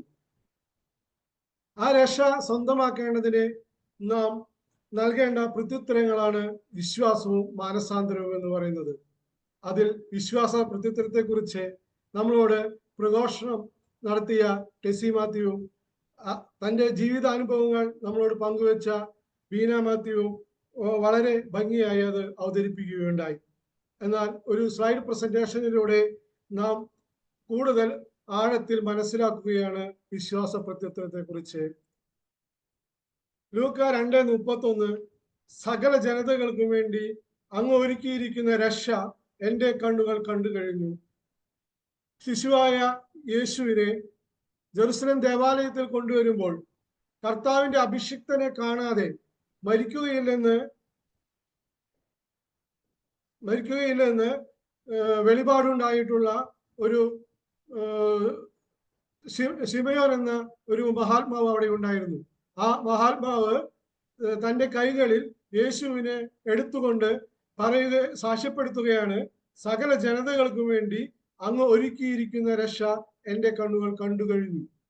അതെ, ദൈവം ഒരുക്കിയിരിക്കുന്ന രക്ഷ 2000 വർഷങ്ങൾക്ക് മുമ്പ് യേശു ക്രിസ്തു പീഡകൾ സഹിച്ച് കുരിശിൽ മരിച്ച് നമ്മുടെ പാപകടങ്ങൾ വീട്ടി കഴിഞ്ഞു എന്ന് നാം മനസ്സിലാക്കുകയുണ്ടായി. എന്നാൽ ദൈവത്തിന്റെ ഭാഗത്ത് നിന്ന് മനുഷ്യരക്ഷയ്ക്കായി ചെയ്യേണ്ടതെല്ലാം ദൈവം ചെയ്തു കഴിഞ്ഞു. എങ്കിൽ ആ രക്ഷ സ്വന്തമാക്കുന്നതിന് വേണ്ടി മനുഷ്യൻ എന്താണ് ചെയ്യേണ്ടത്? അതെ, മനുഷ്യന്റെ പ്രത്യുത്തരത്തിനായി സ്വർഗം കാത്തിരിക്കുന്നു. CCC 142 വിശ്വാസത്തെക്കുറിച്ച് നമ്മോട് ഇങ്ങനെ പറയുന്നുണ്ട്. അദൃശ്യനായ ദൈവം വെളിപാടിലൂടെ തൻ്റെ സ്നേഹത്തിന്റെ തികവിൽ നിന്ന് മനുഷ്യരോട് സ്വമിത്രങ്ങളോടെന്ന പോലെ സംഭാഷിക്കുന്നു. തൻ്റെ സൗഹൃദ വലയത്തിലേക്ക് അവരെ ക്ഷണിക്കേണ്ടതിനും സ്വീകരിക്കേണ്ടതിനുമായി അവിടുന്ന് അവർക്കിടയിൽ ചരിക്കുന്നു. ഈ ക്ഷണത്തിന് മനുഷ്യർ നൽകുന്ന സമുചിതമായ പ്രത്യുത്തരമാണ് വിശ്വാസമെന്ന് നാം പറയുന്നത്. CCC നമ്മെ പഠിപ്പിക്കുന്നത്. അതെ, മനുഷ്യരോട് സ്വമിത്രങ്ങളോടെന്ന പോലെ സംഭാഷിക്കുന്നു. ദൈവവും മനുഷ്യനും തമ്മിൽ ഒന്നായി ഇരിക്കുന്ന ഒരു പറുദീസ അനുഭവമാണ് ദൈവം സ്വപ്നം കണ്ടിരുന്നത്. എന്നാൽ പാപം ചെയ്ത മനുഷ്യൻ ആ ദൈവത്തിന്റെ സ്വപ്നത്തിൽ തകർത്തുകൊണ്ട് ആ പറുദീസ അനുഭവത്തിൽ നിന്ന് പുറത്തു പോകുന്നു. എങ്കിലും തൻ്റെ സൗഹൃദ വലയത്തിലേക്ക് ദൈവം നമ്മെ ക്ഷണിച്ചുകൊണ്ടിരിക്കുകയാണ്. അതെ, പിതാവും പുത്രനും പരിശുദ്ധാത്മാവുമായ ആ സൗഹൃദ വലയത്തിലേക്ക് നമ്മെ ക്ഷണിച്ചുകൊണ്ടിരിക്കുന്നു. അങ്ങനെ ആ ക്ഷണം നമ്മൾ സ്വീകരിക്കേണ്ടതിനായി അവിടുന്ന് നമുക്കിടയിൽ ചരിക്കുന്നു. വിശ്വസിക്കുന്ന ഏവനും സ്വന്തമാക്കാവുന്ന വിധം ദൈവരാജ്യം നമ്മുടെ ഇടയിലാണെന്ന് നമുക്കിവിടെ ഓർക്കാം. തീർച്ചയായും ദൈവം ഈശോയിലൂടെ ഈ ഭൂമിയിൽ നമ്മോടൊത്ത് ചരിക്കുന്നു. നമ്മളെ ദൈവത്തിന്റെ ആ സൗഹൃദവനത്തിലേക്ക് ക്ഷണിക്കുന്നുണ്ട്. ഈ ക്ഷണത്തിന് മനുഷ്യർ നൽകുന്ന സമുചിതമായ പ്രത്യുത്തരമാണ് വിശ്വാസം എന്ന് പറയുന്നത്. CCC 142ഉം 143ഉം ഭാഗങ്ങൾ സംക്ഷിപ്തമായി നോക്കുകയാണെങ്കിൽ കാലാകാലങ്ങളിൽ ദൈവം വെളിപ്പെടുത്തിയ സത്യങ്ങളോടുള്ള മനുഷ്യന്റെ ഭാവാത്മകവും സ്വതന്ത്രവുമായ പ്രത്യുത്തരമാണ് വിശ്വാസം എന്ന് നമുക്ക് കാണാനായിട്ട് സാധിക്കും. അതെ, മനുഷ്യന്റെ ഭാവാത്മകവും സ്വതന്ത്രവുമായ പ്രത്യുത്തരം എന്ന് പറയുന്നത്. എങ്ങനെയുള്ള പ്രത്യുത്തരമാണ് ദൈവം ആഗ്രഹിക്കുന്നത്? സ്വതന്ത്രമായ ഒരു പ്രത്യുത്തരം. ഏദൻ തോട്ടത്തിലെ നന്മതിന്മയുടെ വൃക്ഷത്തിന് ചുറ്റും ഒരു വേലി കെട്ടിയിരുന്നെങ്കിൽ ഒരിക്കലും മനുഷ്യൻ പാപം ചെയ്യുകയില്ലായിരുന്നു. പക്ഷെ മനുഷ്യനെ ദൈവം സൃഷ്ടിച്ചത് പൂർണ്ണ സ്വാതന്ത്ര്യത്തോടു കൂടിയായിരുന്നു. ആ സ്വാതന്ത്ര്യത്തെ മനുഷ്യൻ ദുരുപയോഗം ചെയ്യുകയാണ്. ഒരിക്കലും മനുഷ്യനിൽ നിന്ന് ഒരു നിർബന്ധപൂർവമായ പ്രത്യുത്തരം ദൈവം ആഗ്രഹിക്കുന്നില്ല. മനുഷ്യന്റെ സ്വതന്ത്ര പ്രത്യുത്തരമാണ് ദൈവം ആഗ്രഹിക്കുന്നത്. അങ്ങനെയെങ്കിൽ ക്രിസ്തുവിനോട് വെളിപ്പെടുത്തപ്പെട്ട സത്യങ്ങളോടുള്ള പ്രത്യുത്തരമാണ് ഓരോ ക്രൈസ്തവന്റെയും ജീവിതം എന്ന് നമുക്ക് മനസ്സിലാക്കാൻ സാധിക്കും. നാം എന്താണ് വിശ്വസിക്കേണ്ടത്? തീർച്ചയായും ദൈവപുത്രനായ യേശു ക്രിസ്തു കുരിശിൽ മരിച്ച് നമ്മുടെ പാപകടങ്ങൾ വീട്ടി രക്ഷിച്ചു കഴിഞ്ഞതാണെന്നും അവിടുന്ന് ഉയർപ്പിക്കപ്പെട്ടതിനാൽ പൂർണ്ണമായി നീതീകരിക്കപ്പെട്ടവരാണെന്നും നാം ഉറച്ചു വിശ്വസിക്കണം. ആകയാൽ വിശ്വാസം എവിടെ നിന്ന് വരുന്നു? റോമ 10:17 വചനം. ആകയാൽ വിശ്വാസം കേൾവിയിൽ നിന്നും, കേൾവി ക്രിസ്തുവിനെ പറ്റിയുള്ള പ്രസംഗത്തിൽ നിന്നുമാണെന്ന് പറഞ്ഞു വെക്കുന്നുണ്ട്. നമുക്ക് വിശുദ്ധ പത്രോസിന്റെ ആദ്യ പ്രസംഗത്തെ കുറിച്ചൊന്ന് ധ്യാനിക്കാം. ഭയപ്പെട്ട് യേശു ക്രിസ്തുവിനെ കോഴിക്കോവ് മുന്നേ 3 തവണ തള്ളിപ്പറഞ്ഞ പത്രോസ് ലീഹ. സെഹിയോൻ ഊട്ടുശാലയിൽ ഭയന്നിരുന്നിരുന്ന പത്രോസ് ലീഹ പരിശുദ്ധാത്മാവിന്റെ ആഗമനത്തോടെ ധൈര്യപൂർവം, താൻ പേടിച്ച് ഇരുന്ന യഹൂദരുടെ മുന്നിൽ ധൈര്യപൂർവം പ്രഘോഷിക്കുകയാണ്. യേശു ക്രിസ്തുവിനെ കുറിച്ച് പ്രഘോഷിക്കുകയാണ്. നിങ്ങൾക്ക് ഒന്നടങ്കം തെറ്റുപറ്റിയിരിക്കുന്നു. നിങ്ങൾ മുഖത്ത് തുപ്പുകയും നിന്ദിക്കുകയും ചമ്മട്ടിക്കൊണ്ട് അടിക്കുകയും രക്തത്തിൽ ഒട്ടിപ്പിടിച്ച ഉടുത്തുണി ഉരിഞ്ഞു കളയുകയും ചെയ്ത് മുൾമുടി അണിയിച്ച, ലോകത്തിലെ തന്നെ കേട്ടിട്ടില്ലാത്ത അത്രയ്ക്കും ക്രൂരത കാട്ടി നിങ്ങൾ കുരിശിൽ തറച്ചു കൊന്ന യേശു ക്രിസ്തു ഉയർത്തെഴുന്നേറ്റിരിക്കുന്നു. ദൈവം അവനെ ഉയർത്തിയിരിക്കുന്നു. ദൈവം അവനെ വലതുഭാഗത്ത് ഉപേക്ഷനായിരിക്കുന്നു. ദൈവം അവനെ കർത്താവും ക്രിസ്തുവുമായി ഉയർത്തിയിരിക്കുന്നു. ഈ പ്രസംഗം കേട്ട പത്രോസ് ലീഹായുടെ ഈ പ്രസംഗം കേട്ട യഹൂദർക്ക് മനസ്സിലായി അവർക്ക് തെറ്റുപറ്റിയെന്ന്. അവർ ഹൃദയം നുറുങ്ങി ചോദിക്കുകയാണ്. ഇത് കേട്ടപ്പോൾ അവർ ഹൃദയം നുറുങ്ങി പത്രോസിനോടും അപ്പസ്തോലന്മാരോടും ചോദിച്ചു, സഹോദരരെ, ഞങ്ങൾ എന്താണ് ചെയ്യേണ്ടത്? പത്രോസ് ലീഹ മറുപടി പറയുകയാണ്, നിങ്ങൾ പശ്ചാത്തപിക്കുവിൻ, പാപമോചനത്തിനായി യേശു ക്രിസ്തുവിന്റെ നാമത്തിൽ സ്നാനം സ്വീകരിക്കുവിൻ. മനുഷ്യകുലം മുഴുവനും പാപത്തിൽ മരിച്ചവരാണ്. എന്നാൽ ആ പാപത്തിന് വേണ്ടി മരിച്ചവനാണ് യേശു ക്രിസ്തു. യേശു ക്രിസ്തു പാപത്തിനു മരിച്ചവൻ. റോമ 6:3 വചനം നമ്മോട് ഇങ്ങനെ പറയുന്നു, യേശു ക്രിസ്തുവിനോട് ഐക്യപ്പെടാൻ വേണ്ടി ജ്ഞാനസ്നാനം സ്വീകരിച്ച നാം എല്ലാവരും അവന്റെ മരണത്തോട് ഐക്യപ്പെടാനാണ് ജ്ഞാനസ്നാനം സ്വീകരിച്ചതെന്ന് നിങ്ങൾക്കറിഞ്ഞുകൂടെ? അതെ, നാം ഓരോരുത്തരും ഓരോ സ്നാനസ്നാനത്തിലൂടെയും അവന്റെ മരണത്തോട് ഐക്യപ്പെടുകയാണ്. എന്റെയും യേശു ക്രിസ്തുവിന്റെയും ജീവിതവും മരണവും തമ്മിൽ എന്ത് ബന്ധമാണെന്നാണ് ഇവിടെ പറഞ്ഞു വയ്ക്കുന്നത്.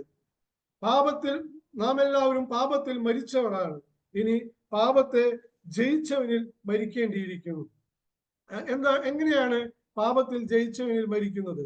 പാപത്തെ ജയിച്ചവന്റെ മരണത്തോട് താതാത്മ്യപ്പെടുന്നതാണ് ഈ അനുതാപം എന്ന് പറയുന്നത്.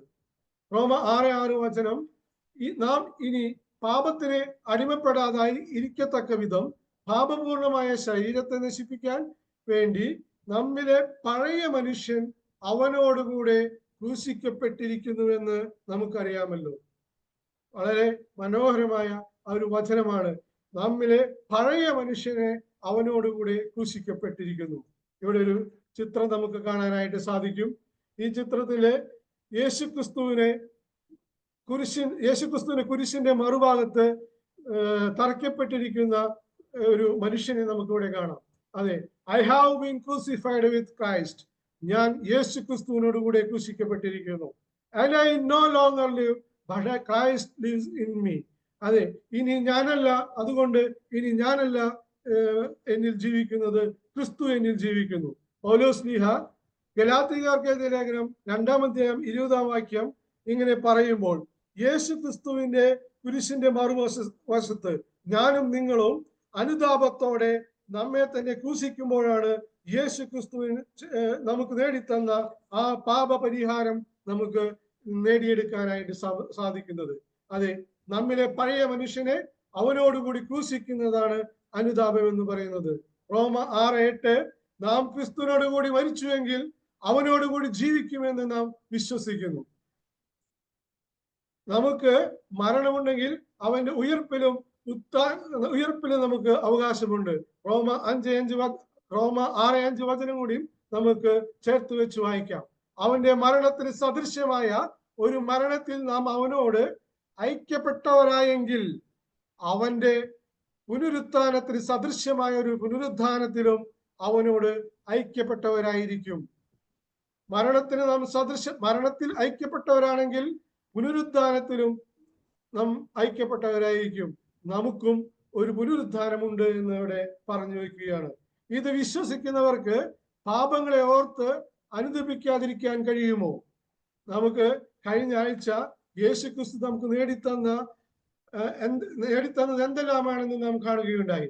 അതെ, അനുരഞ്ജനം, പാപം പരിഹാരം, നീതീകരണം, സ്വാതന്ത്ര്യം, ഇതെല്ലാം നമുക്ക് നേടിത്തന്നു. നാം ഓരോന്നായി അതിന് പകരമായി, ഈ നേടിത്തന്നതിന് പകരമായി എന്താണ് ചെയ്യേണ്ടതെന്ന് നമുക്കിവിടെ നോക്കാം. യേശു ക്രിസ്തു തന്റെ ദൈവത്വം മാനിക്കാതെ പരിപൂർണ മനുഷ്യനായി ഭൂമിയിൽ ഭൂജാതനായി തന്റെ പീഡകൾ സഹിച്ച് കുരിശ് മരിച്ച് അനുരഞ്ജനം സാധ്യമാക്കി തന്നു. ഭൂമിയും സ്വർഗവും തമ്മിലുള്ള ആ വിടവ് ഇല്ലാതാക്കി. ദൈവവും മനുഷ്യനും തമ്മിലുള്ള ആ വിടവ് ഇല്ലാതാക്കി. എങ്കിൽ അതിന് പകരമായി നമ്മൾ എന്താണ് ചെയ്യേണ്ടത്? ദൈവത്തോട് അനുരഞ്ജനപ്പെടണം, മനുഷ്യരോട് അനുരഞ്ജനപ്പെടണം, മറ്റു സഹജീവികളോട് അനുരഞ്ജനപ്പെടണം, കാലാവസ്ഥയോട് അനുരഞ്ജനപ്പെടണം, സഭാ സംവിധാനങ്ങളോട് അനുരഞ്ജനപ്പെടണം, ഉപദ്രവിക്കുന്നവരോട് നാം അനുരഞ്ജനപ്പെടണം, നമ്മളെ മാറ്റി നിർത്തിയവരോട്, നമ്മളെ കളിയാക്കിയവരോട് എല്ലാം നാം അനുരഞ്ജനപ്പെടേണ്ടതുണ്ട്. യേശുക്രിസ്തു കുരിശിൽ മരിച്ച് നമ്മുടെ എല്ലാവരുടെയും പാപങ്ങൾക്ക് പരിഹാരം ചെയ്തു കഴിഞ്ഞു. എങ്കിൽ നാം ആ പാപപരിഹാരം നേടിയെടുക്കുന്നതിന് വേണ്ടി എന്താണ് ചെയ്യേണ്ടത്? നമ്മൾ പാപങ്ങൾ ക്രമമായി ഓർക്കുകയും ഒന്നൊന്നായി ഏറ്റുപറയുകയും ചെയ്യുക. തീർച്ചയായും നമ്മൾ സാക്ഷ്യം പങ്കുവച്ച ബീന മാത്യു പറയുകയുണ്ടായി. ഒരു ഞായറാഴ്ച ക്രിസ്ത്യാനിയായി മാത്രം ജീവിച്ചിരുന്ന ബീന മാത്യു തന്റെ അസുഖത്തിന്റെ അവസരത്തിലും കൈവിടാതെ ദൈവത്തിനോടുള്ള അവിശ്വസ്തത കൈവിടാതെ തന്റെ കുറ്റങ്ങൾ ഒന്നൊന്നായി ഏറ്റുപറഞ്ഞപ്പോൾ കിട്ടിയ രോഗസൗഖ്യത്തെ കുറിച്ച് നമ്മളോട് വിശദീകരിക്കുകയുണ്ടായി. തീർച്ചയായും ഓരോ കുംഭസാരത്തിലൂടെയും നമ്മൾ പാപങ്ങൾ ഏറ്റുപറയുമ്പോൾ ദൈവം നമ്മളെ സൗഖ്യപ്പെടുത്തുകയാണ്, നമ്മുടെ പാപങ്ങൾ പരിഹരിക്കുകയാണ്. അതെ, ഓരോ കുംഭസാരത്തിലൂടെയും നമുക്ക് ഈ പാപപരിഹാരം നേടിയെടുക്കാം. യേശുക്രിസ്തു കുരിശിൽ മരിക്കുക മാത്രമല്ല, ഉയർത്തെഴുന്നേറ്റ് നീതീകരണം സാധ്യമാക്കുകയും ചെയ്തു. ഇനി കുറ്റബോധത്തിലും അധമചിന്തയിലും ജീവിക്കേണ്ടവരെല്ലാം നാം ഓരോരുത്തരുമെന്ന് നമുക്ക് തിരിച്ചറിയാം. യേശുക്രിസ്തു കുറ്റബോധത്തിൽ നിന്ന്, അധമ ചിന്തകളിൽ നിന്നെല്ലാം ഓടി ഒളിക്കേണ്ടവരാണ് നാം എല്ലാവരും. യേശു നമുക്ക് നേടിത്തന്ന ഈ നീതീകരണം സ്വന്തമാക്കുമ്പോൾ നാം യഥാർത്ഥവും യേശു നേടിത്തന്ന ആ സ്വാതന്ത്ര്യത്തിലേക്ക് നാം നടന്നെടുക്കുകയാണ്. നാം ഈ ദൈവം നേടിത്തന്ന സ്വാതന്ത്ര്യത്തിൽ നിന്ന് നമ്മൾ അനുഭവിക്കുമ്പോൾ പാപഭാരങ്ങളിൽ നിന്ന് നാം ഓടിയകലുന്നു, ആ ബന്ധങ്ങളിൽ നിന്ന് നാം മുക്തി നേടുന്നു. നമുക്ക് ഇവിടെ ഒരു വചനം കാണാം, 1 യോഹന്നാൻ 1:8. നമുക്ക് പാപമില്ലെന്ന് നാം പറഞ്ഞാൽ അത് ആത്മവഞ്ചനയാകും, അപ്പോൾ നമ്മിൽ സത്യമില്ലെന്ന് വരും. 1 യോഹന്നാൻ 1:8. അതെ, ഈ പാപമില്ല എന്ന് നാം ചിന്തിക്കുന്നത് നമ്മുടെ ലോകത്തിൽ നിന്ന് കിട്ടിയ അറിവിന്റെ അടിസ്ഥാനത്തിലാണ്. നാം എല്ലാവരും പാപികളാണ്. എന്നാൽ നാം പാപങ്ങൾ ഏറ്റുപറയുന്നെങ്കിൽ അവൻ വിശ്വസ്തനും നീതിമാനുമാകയാൽ പാപങ്ങൾ ക്ഷമിക്കുകയും എല്ലാ അനീതികളിൽ നിന്നും നമ്മെ ശുദ്ധീകരിക്കുകയും ചെയ്യും. ഇനി എങ്കിൽ നമ്മളുടെ ആ ബന്ധങ്ങൾ നമുക്ക് ഒന്ന് ആത്മശോധനയ്ക്കായി ചിന്തിച്ചു നോക്കാം. നമ്മുടെ ബന്ധങ്ങൾ എങ്ങനെയാണ്? ദൈവത്തോടുള്ള ബന്ധം എത്രമാത്രം അനുരഞ്ജനപ്പെട്ടുകൊണ്ടാണ്? ആ ദൈവത്തോടുള്ള ബന്ധത്തിൽ എന്തെല്ലാം പാളിച്ചകൾ സംഭവിച്ചിട്ടുണ്ട്? തന്നോട് തന്നെയുള്ള ആ ബന്ധത്തെ നമ്മൾ എങ്ങനെയാണ് കാണുന്നത്? തന്നോട് തന്നെ പുച്ഛമുണ്ടോ? അതോ തന്റെ ഉള്ള ആ കോംപ്ലക്സ് അത് നമ്മുടെ ഉള്ളിലുണ്ടോ? നമുക്ക് ചിന്തിച്ചെടുക്കാം. ദൈവം നൽകിയ കഴിവുകളെ ഓർത്ത് നമുക്ക് നന്ദി പറയാം. പ്രപഞ്ചത്തോടുള്ള നമ്മുടെ ബന്ധം എങ്ങനെയാണ്? മറ്റുള്ളവരോടുള്ള ബന്ധം എങ്ങനെയാണ്? നമ്മുടെ കുടുംബത്തിലുള്ളവരോടുള്ള ബന്ധം എങ്ങനെയാണ്? സ്വന്തക്കാരോടുള്ള ബന്ധം എങ്ങനെയാണ്? സുഹൃത്തുക്കളോടുള്ള ബന്ധം എങ്ങനെയാണ്? എല്ലാം നമ്മൾക്ക് ആത്മശോധനയ്ക്കായി എടുക്കാം. നല്ലൊരു കുംഭസാരത്തിനായിട്ട് ഒരുങ്ങാം. ഇനി ദൈവം നൽകിയിട്ടുള്ള ആ കൽപ്പനകൾ അത് നാം എവിടെയെങ്കിലും ലംഘിച്ചിട്ടുണ്ടോ എന്ന് നമുക്ക് ചിന്തിച്ചു നോക്കാം. പരിശുദ്ധാത്മാവ് നയിക്കുന്ന തിരുസഭയുടെ കൽപ്പനകൾ നമ്മൾ ലംഘിച്ചിട്ടുണ്ടോ? അത് അനുസരിക്കാതിരുന്നിട്ടുണ്ടോ? നമുക്കൊന്ന് വിചിന്തനം ചെയ്യാം. മൂലപാപങ്ങൾ നമ്മളെ വലിയ മാരക പാപങ്ങളിലേക്ക് നയിക്കുന്ന ആ മൂലപാപങ്ങൾ ങ്ങളെല്ലാം നമ്മളിൽ ഉണ്ടോ എന്ന് നമുക്ക് പരിശോധിക്കാം. നമ്മുടെ ജീവിതാവസ്ഥ എന്താണെന്ന് നമുക്ക് പരിശോധിക്കാം. അതുപോലെ തന്നെ നമ്മുടെ ഉത്തരവാദിത്വങ്ങൾ എന്താണെന്ന് നോക്കാം. അതെ, അനുതപിച്ച് പാപങ്ങൾ ഏറ്റുപറയുക, നല്ലൊരു കുംഭസാരം നടത്തുക, എല്ലാ കടങ്ങളും എഴുതി തള്ളുക, എല്ലാവരോടും നിരുപാധികം ക്ഷമിക്കുക. അങ്ങനെ നിരുപാധികം ക്ഷമിക്കുക എന്ന കുംഭസാരത്തിൽ ഏറ്റുപറയുക മാത്രമല്ല, നിരുപാധികം ക്ഷമിക്കുക കൂടി നാം ചെയ്യേണ്ടിയിരിക്കുന്നു. നിരുപാധികം ക്ഷമിക്കുക എന്ന് പറയുമ്പോൾ ക്ഷമിച്ചു പക്ഷെ മറന്നു എന്നല്ല, പൂർണ്ണമായി ക്ഷമിക്കുക എന്നാണ്. എൻ്റെ അനുഭവത്തിൽ നിന്ന് ഞാൻ പറയുകയാണെങ്കിൽ, എനിക്കും ഒരു നിരുപാധികം ക്ഷമിക്കാൻ പറ്റാത്ത ഒരു വ്യക്തി ഉണ്ടായിരുന്നു. ഞാൻ എൻ്റെ വിവാഹ ജീവിതത്തിലേക്ക് പ്രവേശിക്കുമ്പോൾ എൻ്റെ സാമ്പത്തിക നില വളരെ മോശമായിരുന്നു. നല്ലൊരു ജോലിയില്ല, സ്വന്തമായ ഒരു ബാങ്ക് ബാലൻസോ മറ്റൊന്നുമില്ല, സ്വത്തുക്കളൊന്നും ഉണ്ടായിരുന്നില്ല. വരുമാനത്തിനായി എൻ്റെ ജീവിത പങ്കാളി സീനയെ ഒരു ജോലിക്ക് പോകാൻ ഉള്ള തീരുമാനം ഞങ്ങൾ എടുത്തു. ജോലിക്കുള്ള ശ്രമങ്ങൾ ആരംഭിച്ചു. അപ്പോഴാണ് അറിഞ്ഞത് സ്കൂളിന്റെ അടുത്ത് ഒരു ടീച്ചർ വേക്കൻസി ഉണ്ട് എന്ന്. അന്വേഷിച്ചപ്പോൾ ജോലി കിട്ടുന്നതിനെ അവിടെ കുറച്ച് പണം കൊടുക്കണമെന്നുള്ളത്. ഞങ്ങളുടെ കയ്യിൽ ഈ സമ്പാദ്യങ്ങളൊന്നും ഇല്ലാത്തതിനാൽ ഞങ്ങളുടെ കയ്യിൽ ഉണ്ടായിരുന്ന സ്വർണമെല്ലാം വിറ്റുകൊണ്ട് ഞങ്ങൾ ആ സ്വർണം വിറ്റ് കിട്ടിയ പണം എടുത്തുകൊണ്ട് അവിടെ ഡെപ്പോസിറ്റ് ചെയ്യുകയായിരുന്നു. പിന്നീടാണ് ഞങ്ങൾക്ക് മനസ്സിലായത് അതൊരു ചതിയായിരുന്നു. ഞങ്ങളുടെ പണം നഷ്ടപ്പെട്ടു. കൊടുത്ത പൈസ തിരികെ കിട്ടാനായി പലതവണ ശ്രമിച്ചു. പക്ഷെ അയാൾ തരാൻ തയ്യാറില്ല. എന്നിട്ട് ആളെ വീട്ടിൽ ചെന്ന് ഭീഷണി മുഴക്കി, വഴിയിൽ തടഞ്ഞു നിർത്തി ചോദ്യം ചെയ്യിച്ചു. എന്നിട്ടും ഫലമുണ്ടായില്ല. എൻ്റെ സാമ്പത്തികയും വളരെ മോശമായി കൊണ്ടിരുന്നു. ഒരു രോഗം വന്നാൽ പോലും ആശുപത്രിയിൽ കൊണ്ടുപോകാൻ കാശില്ല. പണയം വെക്കാൻ ഒരു തരി സ്വർണം പോലും ഇല്ലാത്ത അവസ്ഥ. ഒരു വീട് വാങ്ങാൻ പണമുണ്ടാക്കാൻ പറ്റാത്ത അവസ്ഥ എന്നെ അസ്വസ്ഥപ്പെടുത്തിയിരുന്നു. ആ മനുഷ്യനോട് അതിയായ വൈരാഗ്യം എന്നിൽ ഉണ്ടാക്കി. ആ വൈരാഗ്യം മനസ്സിൽ വെച്ചുകൊണ്ട് ജീവിതം മുന്നോട്ട് കൊണ്ടുപോകാൻ പല പദ്ധതികളും ഞാൻ ആസൂത്രണം ചെയ്തു. പക്ഷെ വീട് വാങ്ങുവാനോ ഒരു കച്ചവടം തുടങ്ങുവാനോ ഉള്ള എൻ്റെ പല പദ്ധതികളും പരാജയപ്പെടുകയാണ് ഉണ്ടായത്. ഞാനൊരു ധ്യാനത്തിൽ പങ്കെടുത്തു.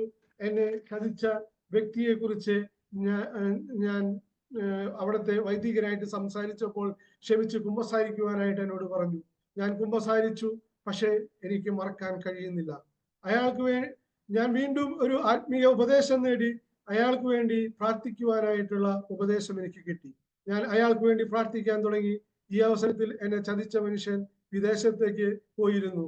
ആ മനുഷ്യൻ നല്ലൊരു ബിസിനസ്സുമിട്ട് അവിടെ നല്ലൊരു ബിസിനസ്മാനായി ജീവിക്കുകയായിരുന്നു. ഒരിക്കൽ അദ്ദേഹം എന്നെ വിളിച്ചു. എൻ്റെ മനസ്സിലെ വിഷമം കുറഞ്ഞു. ഞാൻ ആ മനുഷ്യനോട് ക്ഷമ ചോദിച്ചു. ഞാൻ ആ മനുഷ്യന് വേണ്ടി പ്രാർത്ഥിക്കുകയായിരുന്നു.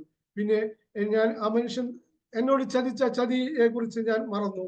ഞാൻ ആ മനുഷ്യന് വേണ്ടി പ്രാർത്ഥിക്കാനും തുടങ്ങി. ആ പണം എനിക്ക് തിരികെ കിട്ടിയില്ല. എങ്കിലും എൻ്റെ ജീവിത സാഹചര്യങ്ങൾ എൻ്റെ ദൈവം മനോഹരമാക്കി. ഈയിടെ ആ മനുഷ്യൻ മരണമടഞ്ഞു. ഇന്നും ഞാൻ അർപ്പിക്കുന്ന അതീവ ബലിയിൽ ആ മനുഷ്യന്റെ പേരുണ്ട്. ആ മനുഷ്യന്റെ ആത്മാവിന്റെ രക്ഷയ്ക്ക് വേണ്ടിയുള്ള ഒരു പ്രാർത്ഥനയുണ്ട്. അതെ, നമ്മൾ പാപങ്ങൾ ഏറ്റുപറഞ്ഞ് കുമ്പസാരിക്കുകയും നിരുപാധികം ക്ഷമിക്കുകയുമാണ് വേണം. അപ്പോൾ നമ്മൾ വിശ്വസിച്ച് രക്ഷയിലേക്ക്, ആകയാൽ യേശു കർത്താവാണെന്ന് അതിരം കൊണ്ട് ഏറ്റുപറയുകയും ദൈവം അവനെ മരിച്ചവരിൽ നിന്ന് ഉയർപ്പിച്ചു എന്ന് ഹൃദയത്തിൽ വിശ്വസിക്കുകയും ചെയ്താൽ നീ രക്ഷ പ്രാപിക്കും. റോമ 10:9 നമ്മെ ഓർമ്മപ്പെടുത്തുകയാണ്. വിശ്വസിച്ച് മക്കളാകാൻ തന്നെ യോഹന്നാൻ 1:12 പറയുന്നു, തന്നെ സ്വീകരിച്ചവർക്കെല്ലാം, തന്റെ നാമത്തിൽ വിശ്വസിക്കുന്നവർക്കെല്ലാം ദൈവമക്കളാകാൻ അവൻ കഴിവ് നൽകിയെന്ന്. ഇനി വിശ്വസിച്ച് നിത്യജീവനിലേക്ക്. എന്തെന്നാൽ അവനിൽ വിശ്വസിക്കുന്ന ഏവനും നശിച്ചു പോകാതെ നിത്യജീവൻ പ്രാപിക്കുന്നതിന് വേണ്ടി തന്റെ ഏകജാതനെ നൽകാൻ തക്കവിധം ദൈവം ലോകത്തെ അത്രമാത്രം സ്നേഹിച്ചു. വളരെ മനോഹരമായ ഈ വചനം നമ്മെ കൂടുതൽ ആ ദൈവ സ്നേഹത്തിലേക്ക്, ആ ദൈവത്തിലേക്ക് അടുപ്പിക്കുകയാണ്. ഇനി ആ നിത്യജീവൻ, വിശ്വസിക്കുന്നതിന് നിത്യജീവനുണ്ടെന്നുള്ള വചനത്തെ അടിവരയിടുകയാണ് ഇവിടെ. സത്യമായി ഞാൻ നിങ്ങളോട് പറയുന്നു, വിശ്വസിക്കുന്നതിന് നിത്യജീവനുണ്ട്. യോഹന്നാൻ 6:47 നമ്മെ കൂടുതൽ നിത്യജീവനെ കുറിച്ച് ബോധ്യം നൽകുന്നു. വിശ്വസിച്ചവന് പ്രതിഫലം. വളരെ ഏറ്റവും 2 വാക്കുകൾ കൊണ്ട് തന്റെ എല്ലാ പാപങ്ങളെയും ഏറ്റുപറഞ്ഞുകൊണ്ട് ആദ്യം സ്വർഗം സ്വന്തമാക്കിയവരായ ഈ കള്ളനെ കുറിച്ച് നമുക്ക് ഇപ്പോഴും ഓർക്കുന്നില്ലേ? എത്ര മനോഹരമാണ്! തന്റെ അടുത്തുകിട കുരിശിൽ മരിച്ചവൻ യേശു ക്രിസ്തുവാണെന്ന് മനസ്സിലാക്കിക്കൊണ്ട്, നീ ഇന്ന് എന്നോടുകൂടെ പറുദീസായിലായിരിക്കുമ്പോൾ എന്നെയും ഓർക്കണമെന്ന് പറഞ്ഞ ഒറ്റ വാക്കുകൊണ്ട് മാത്രം അവൻ സ്വർഗം സ്വന്തമാക്കി, ആ പറുദീസ സ്വന്തമാക്കി. ദൈവം അവനിൽ വിശ്വസിച്ച് നമ്മുടെ പാപങ്ങളെ ഓർത്ത് അനുതപിച്ച് ഏറ്റുപറയുവാനും അവന്റെ നാമത്തിൽ പാപവിമോചനം നേടുവാനും നമുക്ക് പരിശ്രമിക്കാം. അതിനായി ദൈവം നമ്മളെ അനുഗ്രഹിക്കട്ടെ. ദൈവമേ, നന്ദി. ആമേൻ.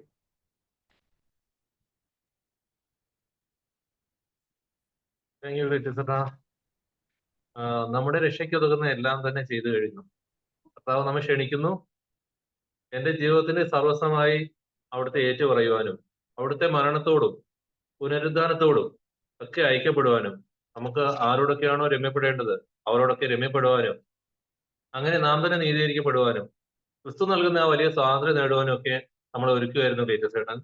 വിശ്വസിച്ചാൽ ലഭ്യമാകുന്ന 2 കാര്യങ്ങൾ, ദൈവമക്കളാകാമെന്നുള്ളതും നിത്യജീവൻ നമുക്ക് ലഭ്യമാകുമെന്നുള്ളതും ആ ഒരു അറിവൊക്കെ വ്യക്തമാക്കി തരുന്നു. വളരെ കൃത്യതയോടെ നമ്മുടെ ഇടയിൽ വ്യാഖ്യാനിച്ചു തരുന്നു ടീച്ചേഴ്സേട്ടൻ.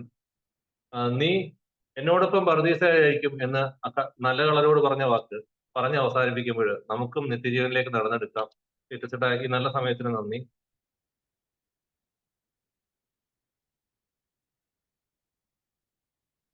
നമുക്ക് തുടർന്ന് അനുഗ്രഹ പ്രഭാഷണത്തിനായി പിതാവ് നമ്മുടെ ഒപ്പം ഇല്ല. നമ്മുടെ വൈൻഡപ്പ് സെഷന് വേണ്ടിയിട്ട് നമുക്ക് ആലസ്യച്ച് ക്ഷണിക്കാം.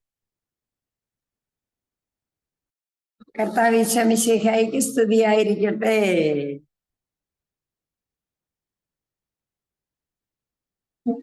നമ്മള് തുടക്കം മുതൽ പലപ്പോഴും നമ്മൾ കേട്ടതാണ് ദൈവ മനുഷ്യ പങ്കാളിത്തത്തിന്റെ കാര്യമല്ലേ. അതായത് ദൈവം നമുക്ക് വേണ്ടി ചെയ്യേണ്ടതെല്ലാം ചെയ്തു, ഇനി മനുഷ്യന്റെ ഭാഗത്തു നിന്നുള്ള പ്രത്യുത്തരമാണെന്ന് പറഞ്ഞു. അപ്പോൾ ദൈവം സ്നേഹിക്കുന്നുണ്ടെന്നും പാപാവസ്ഥയാണെന്നും ഈശോ മിശിഹാ 2000 കൊല്ലം കുരിശിൽ മരിച്ചു ചേർത്ത് പരിശുദ്ധാത്മാവിനെ തന്ന് നമ്മുടെ രക്ഷ സാധ്യമാക്കി, നമ്മളെ വീണ്ടെടുത്തു. റാൻസം ഉണ്ട് അല്ലേ? നമുക്കുള്ള പാപമോചനം, പാപത്തിന്റെ വേദനം മരണമാണ്. പാപി മരിച്ചാൽ അതുകൊണ്ട് പരിഹാരമാവില്ലല്ലോ, അതിനുള്ള കോൺസിക്വൻസ് ശിക്ഷയാവുകയുള്ളൂ.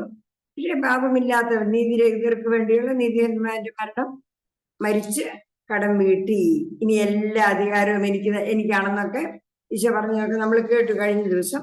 അപ്പൊ ഇന്നിവരെ എല്ലാത്തിലൂടെയും നമുക്ക് മനസ്സിലായി ഇതിനോടുള്ള നമ്മുടെ പ്രത്യുത്തരം ഈശോ എന്റെ രക്ഷകനാണ്, എന്റെ കർത്താവാണ്. പാട്ട് പാടിയപ്പോൾ മുതൽ എല്ലാം നമ്മൾ കേട്ടതായില്ലേ? അപ്പൊ ആ ഒരു ഏറ്റുപറച്ചിൽ അതെങ്ങനെയാ വേണ്ടതെന്നൊക്കെ ഉള്ളതെല്ലാം നല്ല മനോഹരമായി ഈ ആഴ്ചയില് നമുക്ക് നമ്മുടെ, അതായത് എത്രമാത്രം കടമാണ് ഈശോ എനിക്ക് വേണ്ടി വീട്ടിൽ കഴിഞ്ഞതെന്നുള്ളതിനെ കുറിച്ചുള്ള ഒരു അവബോധം വന്നിട്ട് ശരിക്കും അതൊന്ന് എഴുതിയെടുക്കുന്നതാ. ഇപ്പൊ ഒരു ചെക്ക് എഴുതി എടുക്കുന്നത് പോലാണെന്നൊക്കെ നിങ്ങൾക്ക് മനസ്സിലായി. ഈ ആഴ്ചയിൽ നമ്മൾ എത്ര കൃത്യമായിട്ട് ഒരുങ്ങി എത്ര ഭംഗിയായിട്ട് അത് ചെയ്യുന്നോ അത്രയും ആഴത്തിൽ നമുക്ക് ഈ രക്ഷയുടെ അനുഭവം ഉണ്ടാകും. ഇപ്പൊ ഈ ആഴ്ചയില് ക്ഷമിക്കുന്ന കാര്യം പറഞ്ഞു, പിന്നെ ഈശോ പറഞ്ഞപ്പോ ഒരിക്കൽ പറഞ്ഞല്ലോ, അതായത് നിങ്ങൾ പ്രാർത്ഥിക്കുകയും യാചിക്കുകയും ചെയ്യുന്നത് എല്ലാം ലഭിക്കുമെന്ന് വിശ്വസിക്കുക, ലഭിക്കുക തന്നെ ചെയ്യും. എന്നാൽ ആരോടെങ്കിലും എന്തെങ്കിലും നിങ്ങൾക്ക് വിഷമം ഉണ്ടെങ്കിൽ അത് ക്ഷമിക്കാൻ പറഞ്ഞു. എന്ന് പറഞ്ഞാല് അവിടെ ടാപ്പ് അടയുമ്പോൾ മുകളിലത്തെ ദൈവത്തിന്റെ സ്നേഹം, ദൈവത്തിന്റെ ക്ഷമ, കരുണ നമ്മളിലേക്ക് ഒഴുകുന്നത് സ്റ്റോപ്പായി പോകുമെന്നാണ്. അതുപോലെ ബലിയർപ്പിക്കാൻ വരുമ്പോഴാണേലും ബലിപീഠത്തിൽ വെച്ച് ആർക്കെങ്കിലും നിങ്ങളോട് വിരോധം ഉണ്ടെന്ന് നിങ്ങൾ ഓർക്കുകയാണെങ്കിൽ ബലിവസ്തു അവിടെ വെച്ചിട്ട് പൊക്കോളാനാ പറഞ്ഞതില്ലേ, അനുരഞ്ജനപ്പെട്ടിട്ട് വന്ന് ചെയ്യാൻ. അപ്പം അത് ഒത്തിരി പ്രധാനപ്പെട്ടതാണെന്ന് മനസ്സിലായി. നമ്മൾ ആ തുടക്കം മുതലേ ചെയ്തുകൊണ്ടിരിക്കുന്നതാണ്. ഈ പ്രാവശ്യം ഒന്നുകൂടെ നമ്മളോട് വിഷമമുള്ളവരും നമുക്ക് വിഷമമുള്ളവരായിട്ടുള്ളവരെയും ഒക്കെ ഒന്ന് ഓർത്തിട്ട്, ഇപ്പം ക്ലീറ്റസ് പറഞ്ഞപ്പോഴൊക്കെ നമുക്ക് എല്ലാം മനസ്സിലായി, എല്ലാവരിലൂടെയും മനസ്സിലായി. അപ്പം അതൊന്ന് നല്ലോണം എഴുതുക. എന്നിട്ട് അറിയാമല്ലോ, ദൈവവുമായിട്ടുള്ള ബന്ധം, പരസ്പരമുള്ള ബന്ധം, അത് ആ ബന്ധങ്ങളുടെ തകർച്ചയാണ് വന്നു പോയത്. എല്ലാം ഒന്ന് പരിശോധിച്ചിട്ട് ദൈവമായിട്ടുള്ള ബന്ധത്തിൽ എങ്ങനെയാണ്, പരസ്പരം കുടുംബത്തിൽ തന്നെ ജീവിത പങ്കാളിയായിട്ട് മക്കളോട്, മാതാപിതാക്കളോട്, ബന്ധുക്കളോട്, അയൽക്കാരോട്, ജോലി സാഹചര്യത്തില് ഒക്കെയുള്ള ബന്ധങ്ങൾ ഒക്കെ ഒന്ന് നോക്കിയിട്ട് അതിന് ആത്മശോധന ചെയ്യുന്നതിനുള്ള ഉദാഹരണങ്ങളൊക്കെ അവർ പറഞ്ഞല്ലോ. നമ്മൾ സാധാരണ ചെയ്യാറുള്ളത് പോലെ ദൈവപ്രമാണങ്ങളും തിരിച്ചുപെട്ട കൽപ്പനകളും മൂലപാപങ്ങളും ഒക്കെ പരിശോധിക്കാം. ഇത് ഏറ്റവും പ്രധാനപ്പെട്ടത് ഇതാണ്, ബന്ധങ്ങളാണ്. ദൈവവുമായിട്ടുള്ള ബന്ധം, പരസ്പരമുള്ള ബന്ധം, അത് ഓരോ തരത്തിലും. പിന്നെ നമ്മുടെ ഉത്തരവാദിത്തങ്ങളുടെ മേഖലയിലൊക്കെ നമ്മൾ എങ്ങനെയാ കൃത്യമായിട്ട് ചെയ്യുന്നുണ്ടോ ഇല്ലയോ എന്നുള്ളതൊക്കെ അതിനെല്ലാം പരിഹാരം ചെയ്യുന്നതാണ്. നമ്മള് ഇന്ന് അതെല്ലാം ഇത്രയും കടങ്ങളൊക്കെ പാപം വർദ്ധിച്ചെടുത്ത് അതിലേറെ സമൃദ്ധിയായി. ഇതെല്ലാം കർത്താവ് ക്ഷമിച്ചു കഴിഞ്ഞതാണെന്ന് നമ്മള് എഴുതി ഒപ്പിട്ട് കൊണ്ടുപോയി കൊടുത്തിട്ട് അതിന്റെ ഒരു അംഗീകാരം മേടിക്കുക. ഇപ്പൊ ബാങ്കിൽ ചെന്ന് ചെക്ക് കൊടുക്കുമ്പോൾ കാഴ്ചയുടെ ആ ചെക്ക് നമ്മൾ റിസീവ്ഡ് വിത്ത് താങ്ക്സ് പറയുമെന്ന് പറഞ്ഞാൽ എഴുതി കൊടുക്കുന്നത് ഓൾറെഡി കറക്റ്റാ. അപ്പൊ അതുപോലെ നമ്മളെല്ലാം ഒന്ന് എഴുതി നന്നായിട്ടൊന്ന് ഒരുങ്ങിയിട്ട് ഈ ആഴ്ചയിൽ തന്നെ എല്ലാവരും ഒന്ന് കുമ്പസാരിക്കാൻ ഒരുങ്ങുന്നത് നല്ലതാണ്. അതാ ഈശോ നമ്മുടെ പാപകടങ്ങളെല്ലാം വീട്ടി നമ്മളെ വീണ്ടെടുത്ത് കഴിഞ്ഞതാണ്. ദേ ഇത്രയൊക്കെ എന്റെ കടങ്ങൾ വീട്ടപ്പെട്ടു എന്ന് ഞാൻ നേറ്റ് പറയുമ്പോൾ ഈശോ പറഞ്ഞില്ലേ പണ്ട്, നിങ്ങൾ ആരുടെ പാപങ്ങൾ മോചിക്കുമോ മോചിക്കപ്പെട്ടിരിക്കും. അത് പൗരോഹിത്യത്തിലാണ്, വൈദികരിലാണ്, മെത്രാന്മാരിലാണ്, അപ്പോസ്തലന്മാരിലാണ് അതിനുള്ള അധികാരം ദൈവം കൊടുത്തിരിക്കുന്നത്. അതുകൊണ്ട് നമ്മൾ ഏറ്റു പറഞ്ഞ് മേടിക്കുക എന്നുള്ളതാണ്. അതായത് നമ്മുടെ കടങ്ങളെല്ലാം എഴുതി തള്ളിയാലും എഴുതിയെടുക്കണമെന്ന് പറയുകയല്ലേ. അപ്പൊ ആ ഒരു എഴുതിയെടുപ്പാണ്. അപ്പൊ അത് എത്ര കൃത്യമായിട്ട് നമ്മൾ ചെയ്യുന്നോ അത്രയും ആഴത്തിലുള്ള അനുഭവം നമുക്ക് ഉണ്ടാകുമെന്നുള്ള കാര്യം നമുക്ക് ഓർക്കാം.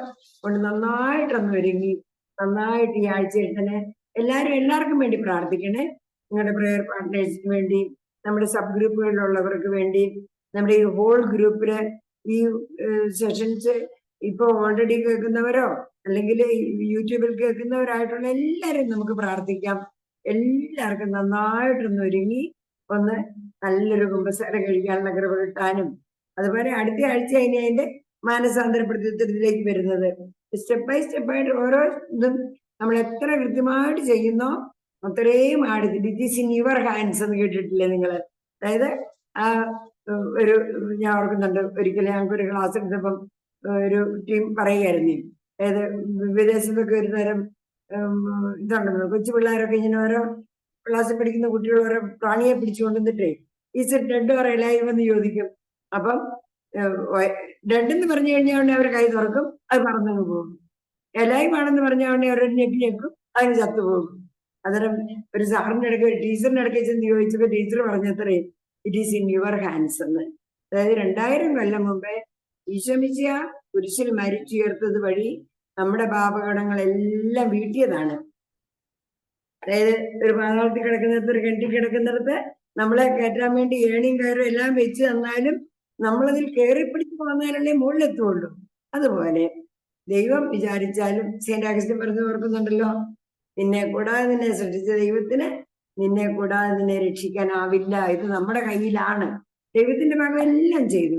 അതുകൊണ്ട് ഈ ആഴ്ച നമ്മൾ ചെയ്യുന്നത് നന്നായിട്ടൊന്ന് ഒരുങ്ങി, ഇതുവരെ ചെയ്തിട്ടില്ലാത്ത പോലെ ഒന്ന് ഒരുങ്ങി നമ്മൾ നല്ല കുമ്പസാരം കഴിക്കുക. പിന്നെ ഈ ബന്ധങ്ങളുടെ തലവെല്ലാം നോക്കി കഴിയുമ്പോൾ ഇനി അവസാനം പ്രത്യേകിച്ച് ഓർക്കേണ്ടത്, അതായത് ഈശോ പറഞ്ഞ new commandment and the great commission. New commandment എന്താ? ലവ് ആണ്. ഞാൻ നിങ്ങളെ സ്നേഹിച്ചു, ദൈവം എന്നെ സ്നേഹിച്ച പോലെ ഞാൻ നിങ്ങളെ സ്നേഹിച്ചു, ഞാൻ നിങ്ങളെ സ്നേഹിച്ചതുപോലെ നിങ്ങൾ പരസ്പരം സ്നേഹിക്കാനില്ലേ? നിങ്ങൾക്ക് പരസ്പരം സ്നേഹവും ഐക്യവും ഉണ്ടെങ്കിൽ അതുകൊണ്ട് നിങ്ങൾ എന്റെ ശിഷ്യരാണെന്ന് ലോകം അറിയും. അപ്പോൾ സ്നേഹത്തിൽ കമ്മ്യൂണിറ്റി ആയിട്ട് കുടുംബത്തിലും നമ്മൾ ജീവിക്കുന്ന സാഹചര്യങ്ങളിലെല്ലാം ആ ഒരു സ്നേഹവും ഐക്യവും എത്രമാത്രം ഉണ്ടെന്ന് പരിശോധിച്ചിട്ട് അവിടെ വന്ന വീഴ്ചകള്. എന്നിട്ട് പറയുന്നത് ദ ഗ്രേറ്റ് കമ്മീഷൻ ഉണ്ടല്ലോ, അവസാനം ഈശോ പറഞ്ഞത്, ഞാൻ വന്നത് എന്റെ പിതാവ് എന്നെ അയച്ച പോലെ ഞാൻ നിങ്ങളെ അയക്കുന്നു.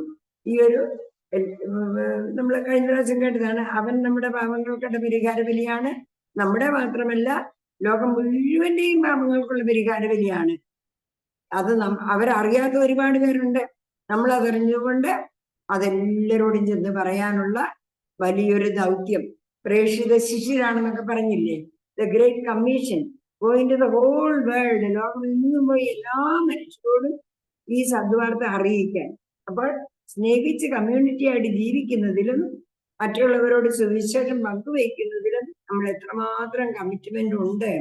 അറിയാഞ്ഞിട്ടാണേലും ചെയ്യേണ്ട കാര്യം ചെയ്യാതിരുന്നാൽ തെറ്റാണല്ലോ. അപ്പം അതും ഒന്ന് കാര്യമായിട്ടൊന്ന് നമ്മൾ ഇതിൽ എത്രമാത്രം കമ്മിറ്റഡ് ആണ്.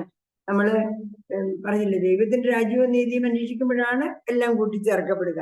നമുക്ക് എന്തെങ്കിലും കൂട്ടിച്ചേർക്കപ്പെടുന്നില്ലെങ്കിൽ അതിനുള്ള കാരണം നമ്മൾ അന്വേഷിക്കുന്നത് ദൈവത്തിന്റെ രാജ്യവും നീതിയും ആകാത്തത് കൊണ്ടാണ്. അപ്പം നമ്മളിപ്പൊ ചെയ്യുന്നതും ചെയ്യാത്തതും അതൊക്കെ ശരിക്കും ചെയ്യേണ്ടത് തന്നെയാണോ? ദൈവഹിതം എന്താണെന്ന് നിരന്തരം അന്വേഷിച്ചറിഞ്ഞ് അത് ചെയ്യാനുള്ള കമ്മിറ്റ്മെന്റ് എനിക്ക് എത്രമാത്രമുണ്ട്. ഞാൻ കണ്ടുമുട്ടുന്നവരോടൊക്കെ ഈ സുവിശേഷം പറയുന്നതിനുള്ള തീക്ഷ്ണതയും താല്പര്യവും ശ്രദ്ധയും അതിനുള്ള സ്വാതന്ത്ര്യവും ഒക്കെ നമുക്കുണ്ടോ? ഇല്ലെങ്കിൽ അത് നമ്മൾ ഉണ്ടാക്കിയെടുക്കണം.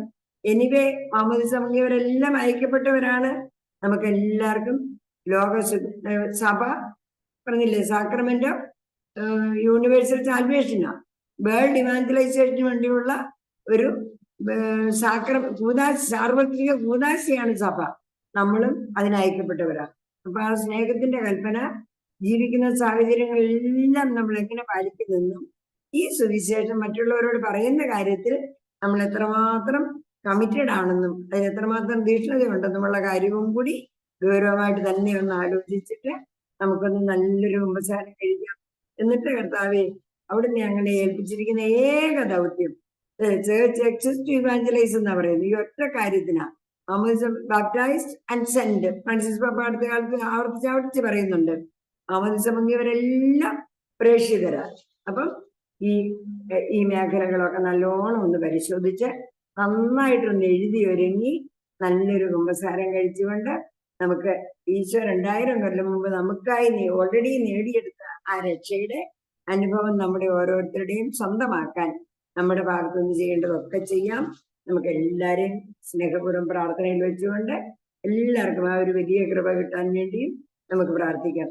ഈ നമ്മുടെ ഭാഗത്തു നിന്നുള്ള ഈ റെസ്പോൺസ് ആണ് ഈ കോഴ്സിന്റെ മുഴുവന്റെയും കർത്താവിന്റെ രക്ഷാകര പ്രവർത്തനങ്ങളുടെയും ഒക്കെ അനുഭവം നമുക്ക് തരുന്നത് എന്ന് നമുക്ക് ഓർക്കുകയും ചെയ്യും. ദൈവം നമ്മെ എല്ലാവരെയും സമൃദ്ധമായിട്ട് അനുഗ്രഹിക്കട്ടെ. ആമേൻ. ചേച്ചി, ഒത്തിരി സന്തോഷം ചേച്ചിയുടെ വാക്കുകൾ കേൾക്കാൻ കിട്ടിയതില്.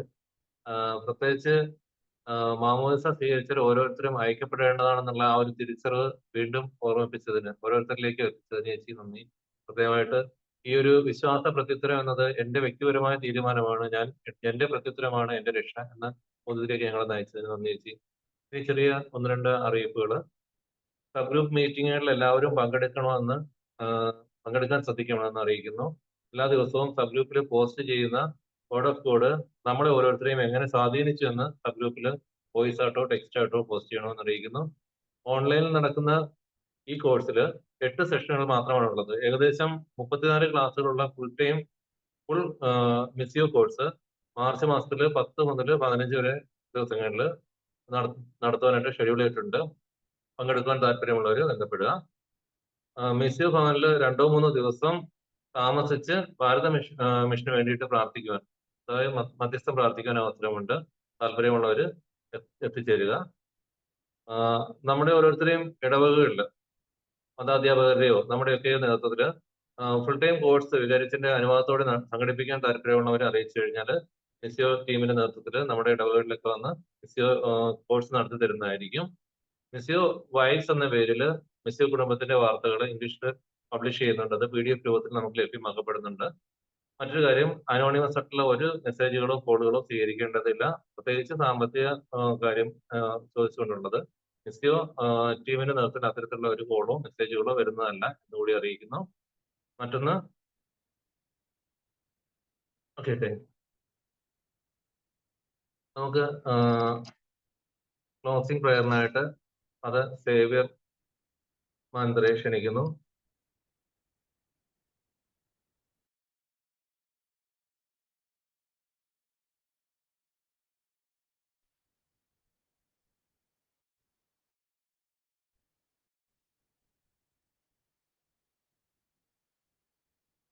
അച്ഛാ,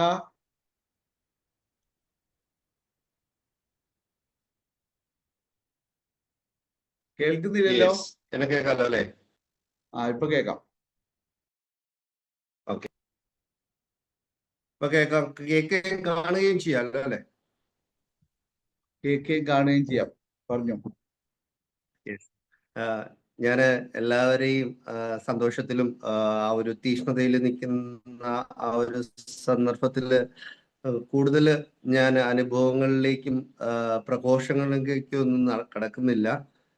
ഞാൻ വളരെ വളരെ ചുരുക്കമായിട്ട് ഇവിടുത്തെ ഒരു വിശ്വാസത്തിന്റെ പ്രത്യുത്തരം, എൻ്റെ പ്രത്യുത്തരമല്ല, ഞാൻ ഇൻസ്പയർഡ് ആയിട്ടുള്ള ഇവിടെയുള്ള എളിയവരായിട്ടുള്ള ആൾക്കാരുടെ വിശ്വാസത്തിന്റെ പ്രത്യുത്തരം ഞാൻ ഇന്നത്തെ ഈ ഒരു സെക്ഷനെ കുറിച്ച് ചിന്തിച്ചപ്പോൾ പറയണമെന്ന് പരിശുദ്ധാത്മാവ് പ്രേരിപ്പിച്ചതായിട്ടുള്ള ഒരു കാര്യം ഞാൻ പറഞ്ഞ് പെട്ടെന്ന് അവസാനിപ്പിക്കാം.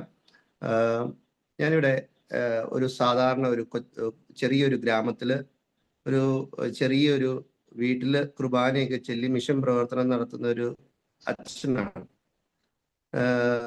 ഇവിടെ ഞാൻ ഈശോയെ പ്രഘോഷിക്കുന്നുണ്ട്. അതോടൊപ്പം തന്നെ ഓരോ വീടുകളിൽ പോയി പ്രാർത്ഥിക്കുന്നുണ്ട്. ഒരുപാട് പേര് ഇവിടെ വന്ന് പ്രാർത്ഥിക്കുന്നുണ്ട്. ഞാനിവിടെ പ്രാർത്ഥിക്കുന്ന കൂട്ടത്തില്, ഈശോയെ കൊടുക്കുന്ന കൂട്ടത്തില് അവര് ദൈവാനുഭവത്തിലൂടെ കടന്നു പോകുന്ന ആ ഒരു സാഹചര്യത്തില് നമ്മുടെ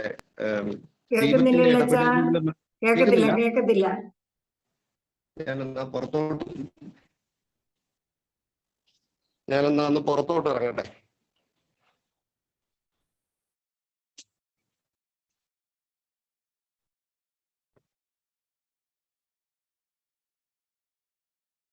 ഇപ്പൊ കേൾക്കാവോ?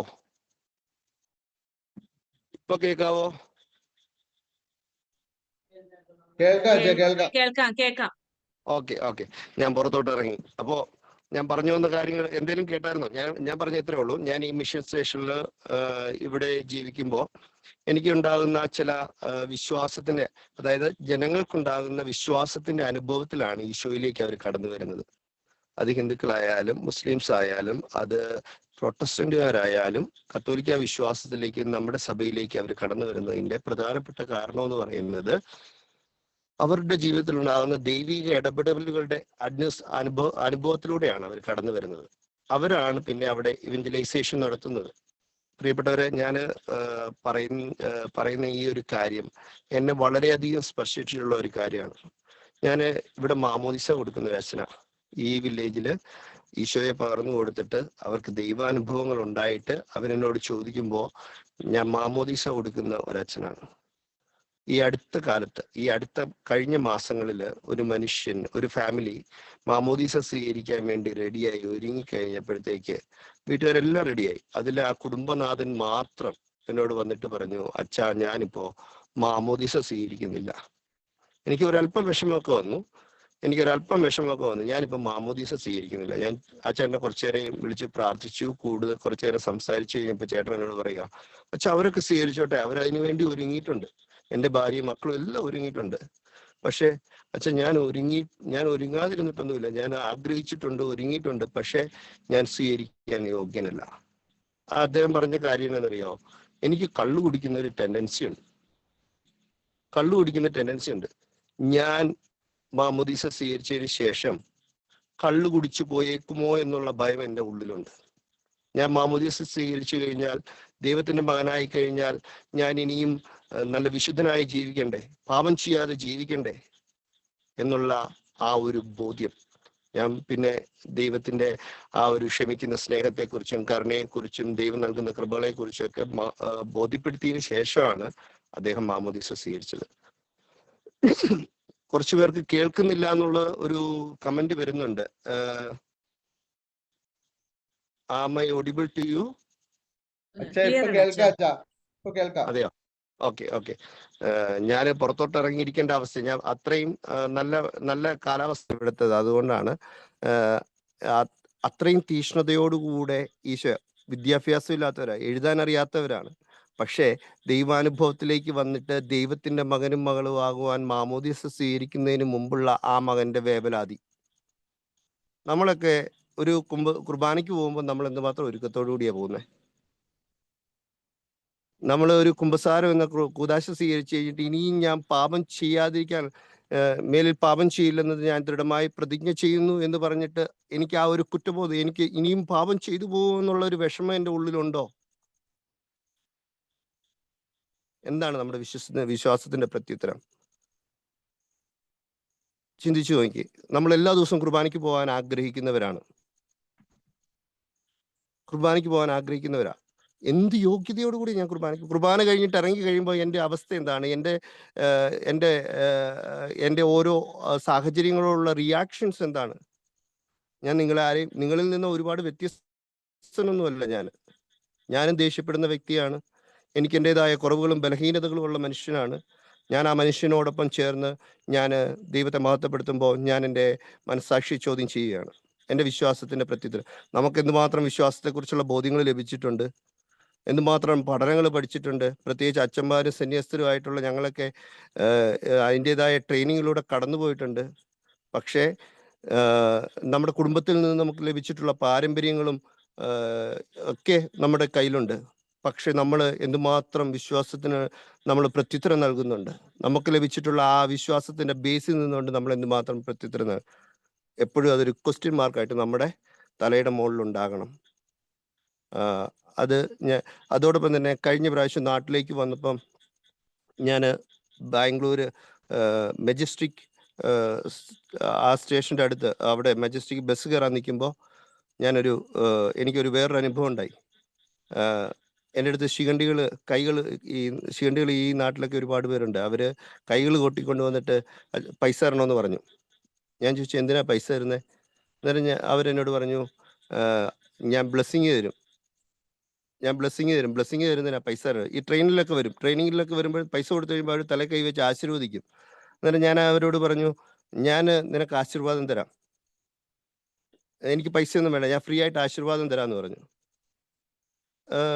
ഞാൻ ആശീർവാദം ഫ്രീ ആയിട്ട് തരാമെന്ന് പറഞ്ഞു. ഉടനെ ആ ട്രാൻസ്ജെൻഡർ എന്നോട് ചോദിച്ചൊരു ചോദ്യമുണ്ട്, നീ ഒരു ശിഖണ്ഡിയാണോ എന്ന്. ശരിക്കുള്ള കാര്യമാണ്, ഇത് നടന്ന സംഭവമാണ്. നീ ശിഖണ്ഡിയാണോ എന്ന് ചോദിച്ചു. ഞാൻ പറഞ്ഞു, അന്നേരം എൻ്റെ മനസ്സിലേക്ക് വന്ന ഒരു ബൈബിൾ വാക്യമുണ്ട്, സ്വർഗരാജ്യത്തിന് വേണ്ടി ഷണ്ടന്മാരാക്കപ്പെട്ടവർ.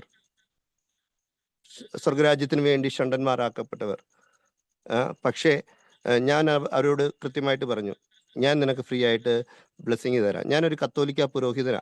ആ ശിഖണ്ഡി ചെയ്ത കാര്യം എന്നെ വീണ്ടും ആശ്ചര്യപ്പെടുത്തി. അറിയാവോ, ആ ശിഖണ്ഡി അവിടെ നിന്നു എൻ്റെ മുമ്പിൽ തല കുനിച്ചു. അവൾ എൻ്റെ ഇന്ന് ആശീർവാദം മേടിച്ചു. അതിനുശേഷം അവൾ പോയില്ല. അവളുടെ കൂടെയുള്ള സഹചാരികൾ കൂടെ വരാൻ വേണ്ടി അവൾ അവിടെ വെയിറ്റ് ചെയ്തിരുന്നു. ഞാൻ വിചാരിച്ചു അവരെന്നിട്ട് ഞാൻ ചോദിച്ചു, പോകുന്നില്ലെന്ന് ചോദിച്ചു. അന്നേരം എൻ്റെ കൂട്ടുകാരോട് വരാറുണ്ടെന്ന് പറഞ്ഞു. ഞാനും എൻ്റെ വണ്ടി വന്നിട്ടില്ല, ഞാൻ അവിടെ വെയിറ്റ് ചെയ്യാണ്.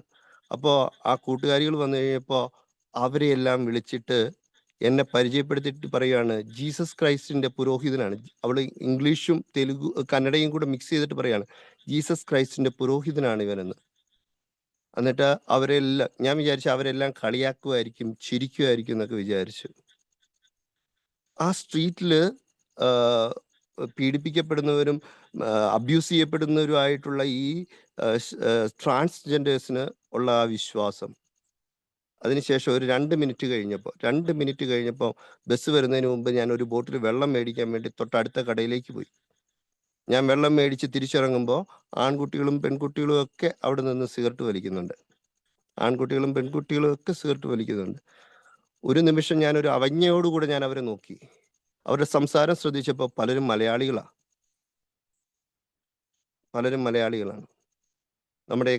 നമ്മുടെ മക്കൾക്ക് കൊടുത്ത വിശ്വാസം വേറൊരു ദേശത്ത് ചെല്ലുമ്പോൾ നമ്മുടെ കണ്ണിന്റെ മുമ്പിൽ ഇല്ലാത്തപ്പോൾ അവർക്ക് മൂല്യച്യുതി നഷ്ടപ്പെടുന്നുണ്ടോ? നമുക്ക് പ്രാർത്ഥിക്കാം. നമുക്ക് ലഭിച്ചിട്ടുള്ള വിശ്വാസത്തെ പ്രിസർവ് ചെയ്യാൻ, ഉപ്പ് നമ്മുടെ സാധനങ്ങളെ പ്രിസർവ് ചെയ്യുന്ന പോലെ നമ്മുടെ വിശ്വാസത്തെ പ്രിസർവ് ചെയ്യാനുള്ള കൃപയ്ക്ക് വേണ്ടി നമുക്ക് പ്രത്യേകം പ്രാർത്ഥിക്കാം. അതിന്റെ പ്രത്യുത്തരം ഈ മാമോദിസ ജസ്റ്റ് സ്വീകരിക്കാൻ പോകുന്നതിന് മുമ്പ് ആ മനുഷ്യന്റെ ആ ഒരു വിഷമം കണ്ടില്ലേ? ഇവിടെയുള്ള യുവതി യുവാക്കള് അവർ കല്യാണം കഴിക്കുന്നതിന് മുമ്പാണ് മാമോദിസ സ്വീകരിക്കുന്നത്. പ്രൊട്ടസ്റ്റന്റ് ട്രഡീഷണൽ ഇവിടെയുള്ളവർ. ഞാൻ അവരോട് ചോദിച്ചപ്പോൾ അവർ പറഞ്ഞു, അച്ഛാ ഞങ്ങൾ യൂത്താണ്, യങ്സ്റ്റേഴ്സ് ആണ്, ടീനേജേഴ്സ് ആണ്, ഞങ്ങൾക്ക് ഞങ്ങളുടേതായ പാപത്തിന്റെ മേഖലകളുണ്ട്. അതുകൊണ്ട് കല്യാണം കഴിച്ചിട്ടാണെങ്കിൽ അത്രയും കുറച്ചല്ലേ പ്രശ്നം വരുന്നുള്ളത്. മേ ബി അതിനുള്ള എക്സ്പ്ലനേഷൻ ഞാൻ അവർക്ക് കൊടുത്തിട്ടുണ്ട്.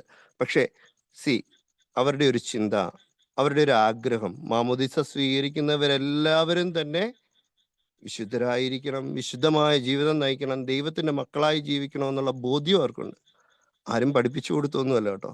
നമ്മളെ പോലെ സൺഡേ സ്കൂളിൽ നേഴ്സറി ക്ലാസ് മുതൽ 12ാം ക്ലാസ് വരെ, ഇപ്പം ഡിഗ്രിയും ഒക്കെ സൺഡേ സ്കൂളുകളൊക്കെ ഉണ്ട്. അത് കഴിഞ്ഞിട്ടാണ് നമ്മുടെ വിശ്വാസമൊക്കെ തള്ളിപ്പറഞ്ഞുകൊണ്ട് മുസ്ലിംസിന്റെ പുറകെയും അന്യജാതി മതസ്ഥരുടെ പുറകെയും ഒക്കെ പോകുന്നത്. പ്രാർത്ഥിക്കാം. നമ്മുടെ കർത്താവ് ഈശോ മിശിഹായുടെ കൃപയും പിതാവായ ദൈവത്തിന്റെ സ്നേഹവും പരിശുദ്ധാത്മാവിന്റെ സഹവാസവും നാം എല്ലാവരോടും ഈ കൂട്ടായ്മയോടും കൂടി ഉണ്ടായിരിക്കട്ടെ, ഇപ്പോഴും എപ്പോഴും എന്നേക്കും. ആമേൻ.